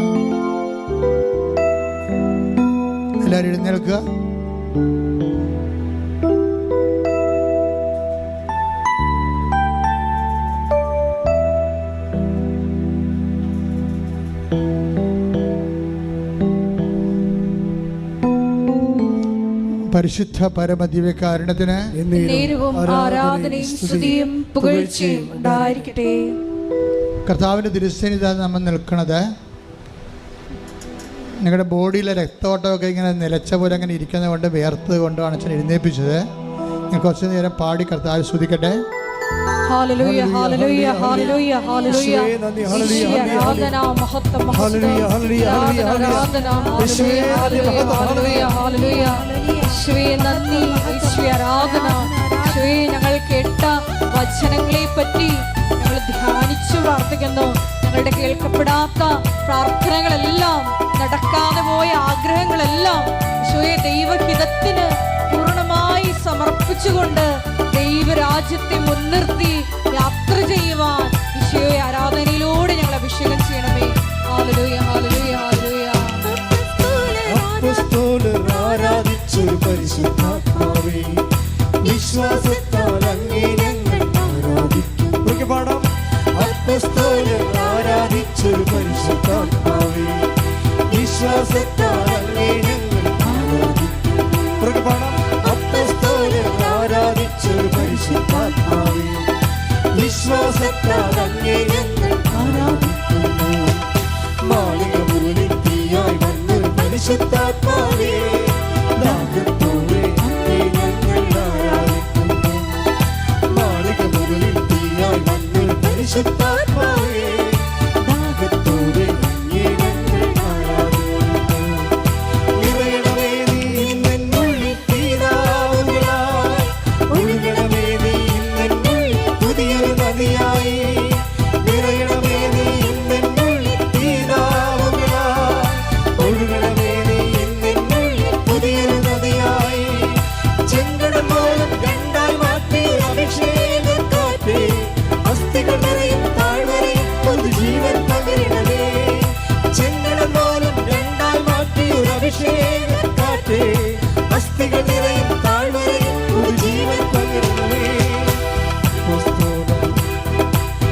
അപ്പോസ്തലർ ആരാധിച്ചൊരു പരിശുദ്ധാത്മാവേ, വിശ്വാസത്താൽ അങ്ങേ ഞങ്ങൾ ആരാധിക്കുന്നു. കൈകൾ ഉയർത്തിയടിച്ചുകൊണ്ട് അപ്പോസ്തലർ ആരാധിച്ചൊരു പരിശുദ്ധാത്മാവേ, കൈകൾ ഉയർത്തിയടിച്ച് വിശ്വാസത്താൽ അങ്ങേ ഞങ്ങൾ ആരാധിക്കുന്നു.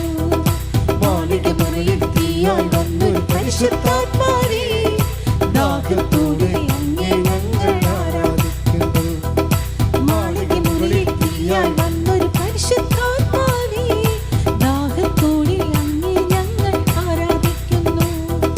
നിറയണമേ നീ എന്നുള്ളിൽ തീനാവുകളായി, ഒഴുകണമേ നീ എന്നുള്ളിൽ പുതിയൊരു നദിയായി. നിറയണമേ നീ എന്നുള്ളിൽ തീനാവുകളായി, ഒഴുകണമേ നീ എന്നുള്ളിൽ പുതിയൊരു നദിയായി. ചെങ്കടൽ പോലും രണ്ടായി മാറ്റിയൊരു അഭിഷേകക്കാറ്റേ, അസ്ഥികൾ നിറയും താഴ്വരയിൽ പുതുജീവൻ പകരണമേ. ചെങ്കടൽ പോലും രണ്ടായി മാറ്റിയൊരു അഭിഷേകക്കാറ്റേ, അസ്ഥികൾ നിറയും താഴ്വരയിൽ പുതുജീവൻ പകരണമേ. അപ്പോസ്തലർ ആരാധിച്ചു പരിശുദ്ധാത്മാവേ, വിശ്വാസത്താൽ അങ്ങേ ഞങ്ങൾ ആരാധിച്ചു. സ്തുതിക്കട്ടെ. ഹല്ലേലൂയ, ഹല്ലേലൂയ, ഹല്ലേലൂയ, ഹല്ലേലൂയ, ഹല്ലേലൂയ. മഹത്വം, മഹത്വം, ആരാധന, ആരാധന, ഹല്ലേലൂയ, ഹല്ലേലൂയ, ആരാധന, ഹല്ലേലൂയ, ഹല്ലേലൂയ. ചെയ്യുന്ന പദ്ധതിയാണെന്ന് ഇറങ്ങി പ്രവർത്തിക്കേണ്ടവர்களാണെന്നും ആരാധനയിൽ വിളിപ്പിച്ചതുപോലെ ആരാധനയെ പ്രവർത്തിക്കുവാനുള്ള അഭിഷേകത്തിന് ആരാധന, ഹല്ലേലൂയ, ഹല്ലേലൂയ, മഹത്വം, മഹത്വം, ആരാധന, ഹല്ലേലൂയ, ഹല്ലേലൂയ, ഹല്ലേലൂയ, ഹല്ലേലൂയ, ഹല്ലേലൂയ, കൈകളടിച്ചുകൊണ്ട് ആരാധന, ഹല്ലേലൂയ. ജോർദാൻ നദിയിൽ മാടപ്രാവിൻ രൂപത്തിൽ വന്ന് യേശുവിനെ മരുഭൂമിയിൽ നയിച്ച പരിശുദ്ധാത്മാവേ, ജോർദാൻ നദിയിൽ മാടപ്രാവിൻ രൂപത്തിൽ വന്ന് യേശുവിനെ മരുഭൂമിയിൽ നയിച്ച പരിശുദ്ധാത്മാവേ, സാത്താൻ മുന്നിൽ പ്രലോഭനത്തിൽ തെല്ലും വളരാതെ അഭിഷേകത്താൽ എന്നെ നയിക്കും പരിശുദ്ധാത്മാവേ. സാത്താൻ മുന്നിൽ പ്രലോഭനത്തിൽ തെല്ലും വളരാതെ അഭിഷേകത്താൽ എന്നെ നയിക്കും പരിശുദ്ധാത്മാവേ. നിറയണമേ നീ എന്നുള്ളിൽ തീരാവുകളായി, ഒഴുകണമേ നീ എന്നുള്ളിൽ പുതിയൊരു നദിയായി. നിറയണമേ നീ എന്നുള്ളിൽ തീരാവുകളായി, ഒഴുകണമേ നീ എന്നുള്ളിൽ പുതിയൊരു നദിയായി. ചെങ്കടൽ പോലും രണ്ടായി മാറ്റി ഒരു അഭിഷേകക്കാറ്റേ, അസ്ഥികൾ നിറയും താഴ്വരയിൽ പുതുജീവൻ പകരണമേ. ചെങ്കടൽ പോലും രണ്ടായി മാറ്റി ഒരു അഭിഷേകക്കാറ്റേ, അസ്ഥികൾ നിറയും താഴ്വരയിൽ പുതുജീവൻ പകരണമേ. അപ്പോസ്തലർ ആരാധിച്ചൊരു പരിശുദ്ധാത്മാവേ, വിശ്വാസത്താൽ അങ്ങേ ഞങ്ങൾ ആരാധിക്കുന്നു. ഉറക്കെ ഉറക്കെ പാടാം. അപ്പോസ്തലർ ആരാധിച്ചൊരു പരിശുദ്ധാത്മാവേ, വിശ്വാസത്താൽ അങ്ങേ ഞങ്ങൾ ആരാധിക്കുന്നു. മാളികമുറിയിൽ തീയായി വന്നൊരു പരിശുദ്ധാത്മാവേ, ദാഹത്തോടെ അങ്ങേ ഞങ്ങൾ ആരാധിക്കുന്നു. മാളികമുറിയിൽ തീയായി വന്നൊരു പരിശുദ്ധാത്മാവേ, ദാഹത്തോടെ അങ്ങേ ഞങ്ങൾ ആരാധിക്കുന്നു. നിറയണമേ നീ എന്നുള്ളിൽ തീരാവുകളായി, ഒഴുകണമേ നീ എന്നുള്ളിൽ പുതിയൊരു നദിയായി. നിറയണമേ നീ എന്നുള്ളിൽ തീരാവുകളായി, ഒഴുകണമേ നീ എന്നുള്ളിൽ പുതിയൊരു നദിയായി. ചെങ്കടൽ പോലും രണ്ടായി മാറ്റി ഒരു അഭിഷേകക്കാറ്റേ, അസ്ഥികൾ നിറയും താഴ്വരയിൽ പുതുജീവൻ പകരണമേ. ചെങ്കടൽ പോലും രണ്ടായി മാറ്റി ഒരു അഭിഷേകക്കാറ്റേ, അസ്ഥികൾ നിറയും താഴ്വരയിൽ പുതുജീവൻ പകരണമേ. അപ്പോസ്തലർ ആരാധിച്ചു പരിശുദ്ധാത്മാവേ, വിശ്വാസത്താൽ അങ്ങേ ഞങ്ങൾ ആരാധിക്കുന്നു. അപ്പോസ്തലർ ആരാധിച്ചു പരിശുദ്ധാത്മാവേ, വിശ്വാസത്താൽ അങ്ങേ ഞങ്ങൾ ആരാധിക്കുന്നു. സ്തുതിക്കട്ടെ. ഹല്ലേലൂയ, ഹല്ലേലൂയ, യേശുവേ, ഹല്ലേലൂയ, ഹല്ലേലൂയ, യേശുവേ, ഹല്ലേലൂയ, ഹല്ലേലൂയ, ഈശോയേ,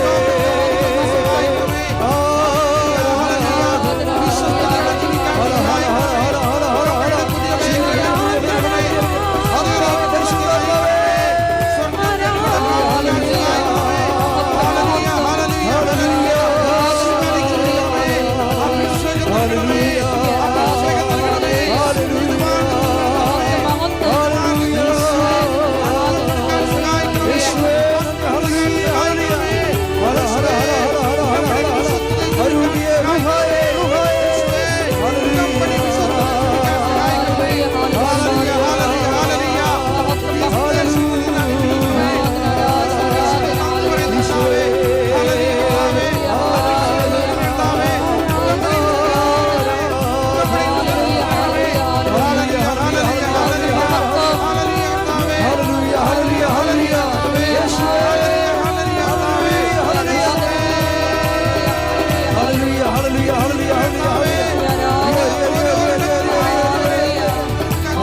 38 വർഷം കൃപയുടെ യോഗ്യതയാൽ കൃപാസാൽക്കാരെ ജീവനോടെ പ്രത്യക്ഷപ്പെട്ട പരിശുദ്ധ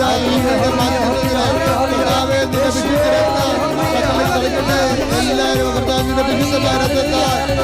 വിശുദ്ധമായ രക്തത്താൽ ഉച്ച മുതലേ ഉള്ളക്കാല് വരെ കർത്താവിന്റെ രക്തം പകരട്ടെ. വിശുദ്ധമായ രക്തത്താൽ ഉച്ച ഉള്ളക്കാല് വരെ കർത്താവിന്റെ രക്തം പകരട്ടെ. കർത്താവേ ആണിപ്പെടുതാർന്ന വലത് കരം ആണിപ്പെടുതാർന്ന വലത് കരം അങ്ങനെ മക്കളിലേക്ക് വെക്കണമേ. ആന്തരിക രോഗങ്ങള് ബാഹ്യരോഗങ്ങള് ആന്തരിക അവയവ രോഗങ്ങള് യേശുവിന്റെ നാമത്തില് മാറിപ്പോകട്ടെ.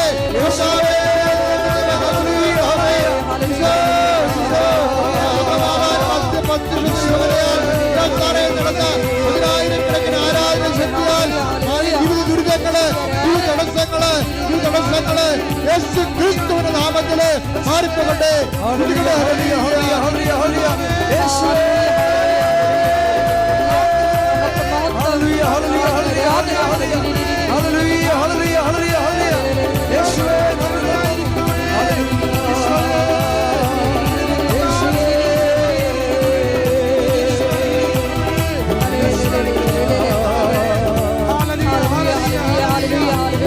പക്ഷാപരത്തോടെ പക്ഷാപരത്തെ സ്തുതിക്കട്ടെ. പക്ഷാപരത്ത് വിൽക്കുന്നവരെ പക്ഷാപരത്തെ സ്തുതിക്കട്ടെ.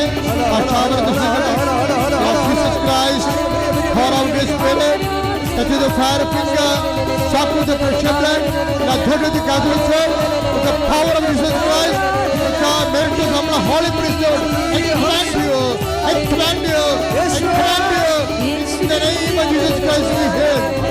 In the name of Jesus Christ we heal. In the name of Jesus Christ we heal. Lord Jesus Christ, pour out Your Spirit, that is the fire finger, shock with the precious blood. I command you, in the name of Jesus Christ we heal.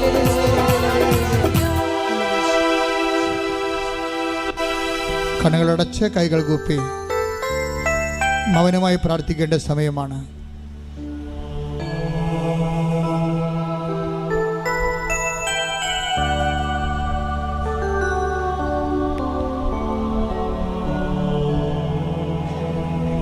ശരീരത്തിൻ്റെ ഉള്ളിലുള്ള മുഴകളാണ് അതിൻ്റെ സൂചനയാണ് ഇപ്പം കയ്യിൽ വന്നിരിക്കുന്ന ചെറിയ മുഴകൾ. അതെല്ലാം കർത്താവ് സുഖപ്പെടുന്ന സന്ദേശമാണ് ഇപ്പോഴുള്ളത്.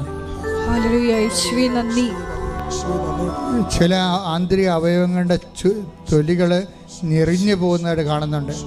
അത് ആന്തരികമായ സൗഖ്യം നൽകി ആന്തരിക അവയവങ്ങൾക്ക് കർത്താവ് സൗഖ്യം നൽകിക്കൊണ്ട് അനുഗ്രഹിക്കുന്ന സമയമാണ്. വലത് കാലിൻ്റെ വിരലിൻ്റെ കാൽ വെള്ള, അതിൻ്റെ തള്ളവിരലൊഴിച്ചുള്ള 4 വിരലുകൾ, അതിൻ്റെ ബാക്കിലുള്ള വെള്ള ഭാഗം, നമ്മുടെ നിലത്ത് ഊന്നണ ഭാഗം, അത് കടുത്ത മഞ്ഞ നിറത്തിലും കടുത്ത വേദനയിലുമുണ്ട്. അതുപോലെയുള്ള വ്യക്തികളെ കർത്താവ് സ്പർശിച്ച് സൗഖ്യത്തിലേക്ക് നയിക്കുന്നുണ്ട്. കൈവെള്ളകളെ കർത്താവ് കാണിക്കുന്നുണ്ട്. കൈവെള്ളകളിൽ താങ്ങാനാവാത്ത രോഗങ്ങളുള്ളതും വേദനയുള്ള കർത്താവ് കാണിക്കുന്നുണ്ട്. അതെല്ലാം കർത്താവ് സൗഖ്യത്തിലേക്ക് നയിച്ചുകൊണ്ടിരിക്കുന്ന സമയമാണ്.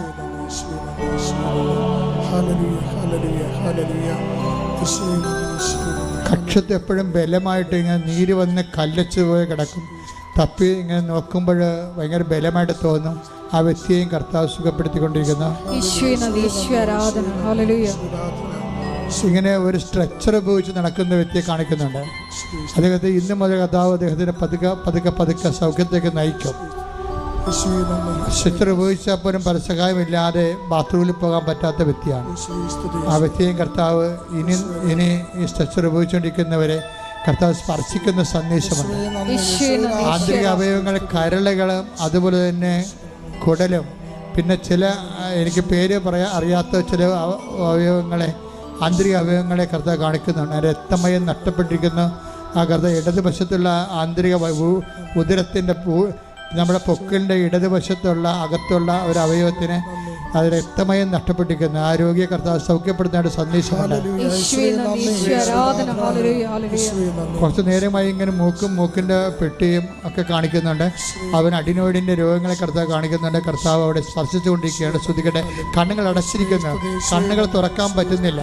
കണ്ണുകൾ അടഞ്ഞു പോയിരിക്കുന്നു. അങ്ങനെ ഒരു വ്യക്തി കർത്താവ് കാണിക്കുന്നുണ്ട്. ആ കണ്ണുകൾ അവർക്ക് തുറക്കാൻ പറ്റും.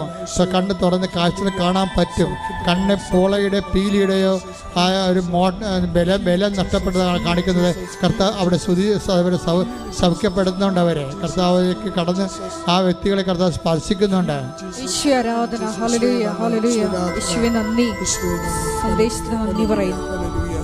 ദൂരയാത്രയ്ക്ക് ഒരുങ്ങുന്നവർ പ്രാർത്ഥിക്കേണ്ട സമയമാണിത്.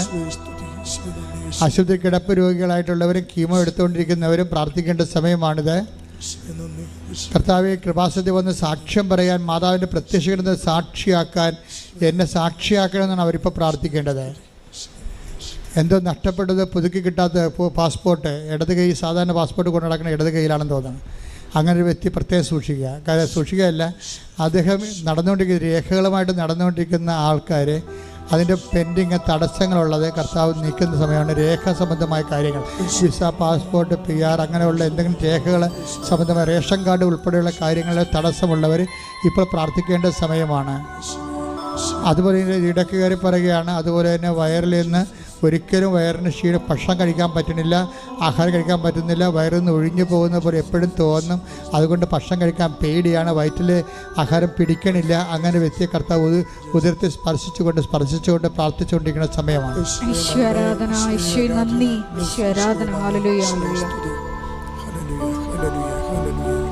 ചെറിയ വ്യവസായങ്ങൾ, വ്യാപാരങ്ങൾ, നിർമ്മാണശാലകളെ സമർപ്പിച്ച് പ്രാർത്ഥിക്കേണ്ടതാണ്. മത്സ്യത്തൊഴിലാളികൾ വള്ളവും വലയും സമർപ്പിക്കേണ്ടതാണ്. കർഷകരെ അവരുടെ കാർഷിക ഇടങ്ങൾ കർത്താവിൻ്റെ വിശുദ്ധമായ രക്തമഴ പെയ്തിറങ്ങാൻ വേണ്ടി പ്രാർത്ഥിക്കട്ടെ.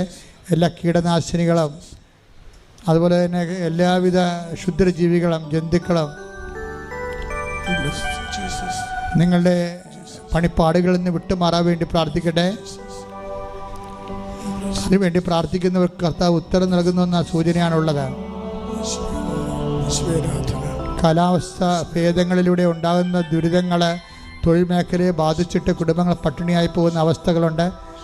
കൈകൾ ഒരു കൈ മേലോട്ട് ഉയർത്തിക്കൊണ്ട് ഒരു കൈ കർത്താവിന് നേരെ നീട്ടിക്കൊണ്ട് കാലാവസ്ഥ വ്യതിയാനങ്ങൾ പരിഹരിക്കുന്നതിന് വേണ്ടി ദുരന്തമുണ്ടാകാമെന്ന് പ്രാർത്ഥിക്കണമെന്ന് പറഞ്ഞ പരിശുദ്ധമ്മയുടെ പ്രാർത്ഥനയുടെ അരൂപിയാൽ നിങ്ങൾ കാലാവസ്ഥയെ ശാസിച്ചുകൊണ്ട് പ്രാർത്ഥിക്കട്ടെ, സ്തുതിക്കട്ടെ. ഹല്ലേലൂയ,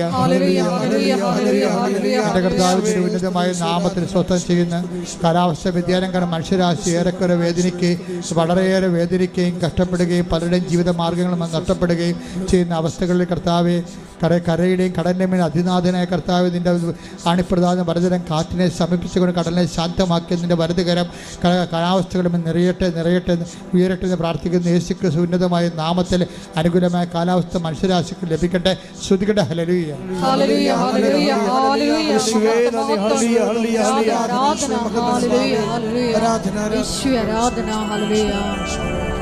എല്ലാവരും മൗനമായി മുട്ടെന്ന് പ്രാർത്ഥിക്കുക. മൗനമായി പ്രാർത്ഥിക്കുക. സമാപന ആശീർവാദത്തിൻ്റെ സമയമാണ് ഇപ്പോൾ. മൗന പ്രാർത്ഥനയുടെ സമയമാണ്.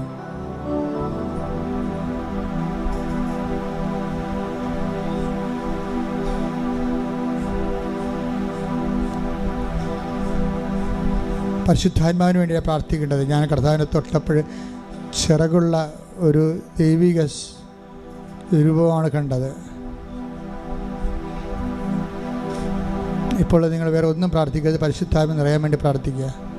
അഭിഷേകത്തിനായി പ്രാർത്ഥിക്കുക. മൗനമായി പ്രാർത്ഥിക്കുക.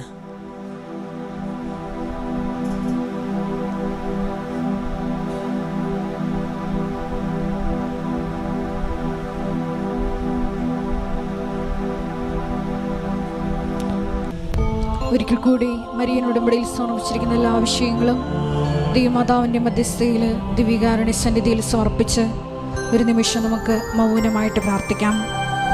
ഈശോയെ, ഉടമ്പടി ഒരു ചെയ്യുന്ന പദ്ധതിയാണെന്ന് കണ്ട് ചൊല്ലുന്ന പ്രാർത്ഥനയേക്കാൾ അപ്പുറത്ത് ഈശോയെ ദൈവസ്നേഹത്തോടെ ഇറങ്ങി പ്രവർത്തിക്കുവാൻ ഞങ്ങളെ അഭിഷേകം ചെയ്യണമേ എന്ന് ഈ ആരാധന മധ്യേ ഞങ്ങൾ പ്രത്യേകം പ്രാർത്ഥിക്കുന്നു. വിശേഷവിധിയായി നിങ്ങൾ എന്താണ് ചെയ്യുന്നതെന്ന് ഞങ്ങളുടെ ജീവിതത്തിലൂടെ ഉത്തരം നൽകുവാൻ, നിത്യജീവനെ ലക്ഷ്യമാക്കി യാത്ര ചെയ്യുവാൻ ഞങ്ങളെ അഭിഷേകം ചെയ്യണമേ എന്ന് പ്രാർത്ഥിച്ചുകൊണ്ട് പ്രത്യക്ഷീകരണത്തിൻ്റെ മുഴുവനും കൃപകളും സ്വന്തമാക്കാൻ എളിമയോടുകൂടി ശിരസ് നമിച്ച് ദിവ്യകാരുണ്യനാഥൻ്റെ ആശീർവാദം സ്വീകരിക്കാം.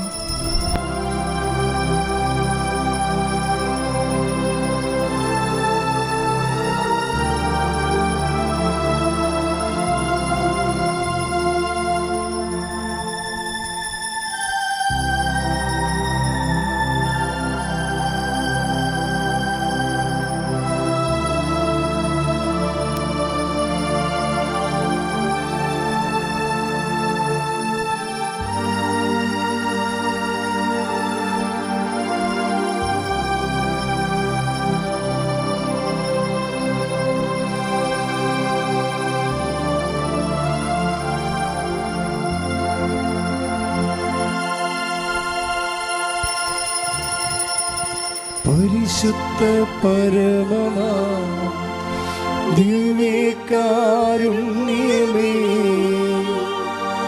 എന്നുമെന്നും അങ്ങേയ്ക്കാരാധന.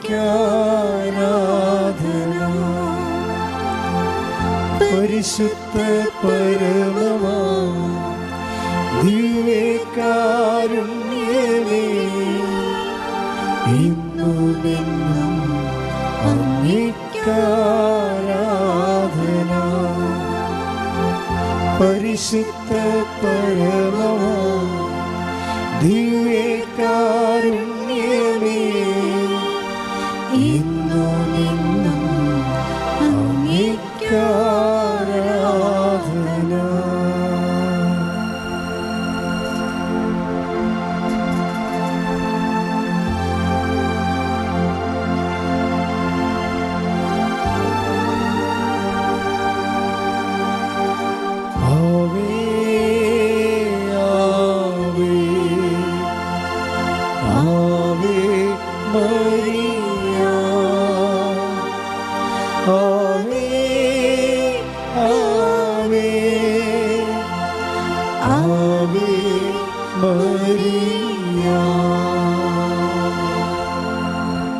മക്കൾ, 2 അറിയിപ്പുകളുണ്ട്. ഒന്ന്, എല്ലാ ദിവസവും നമുക്ക്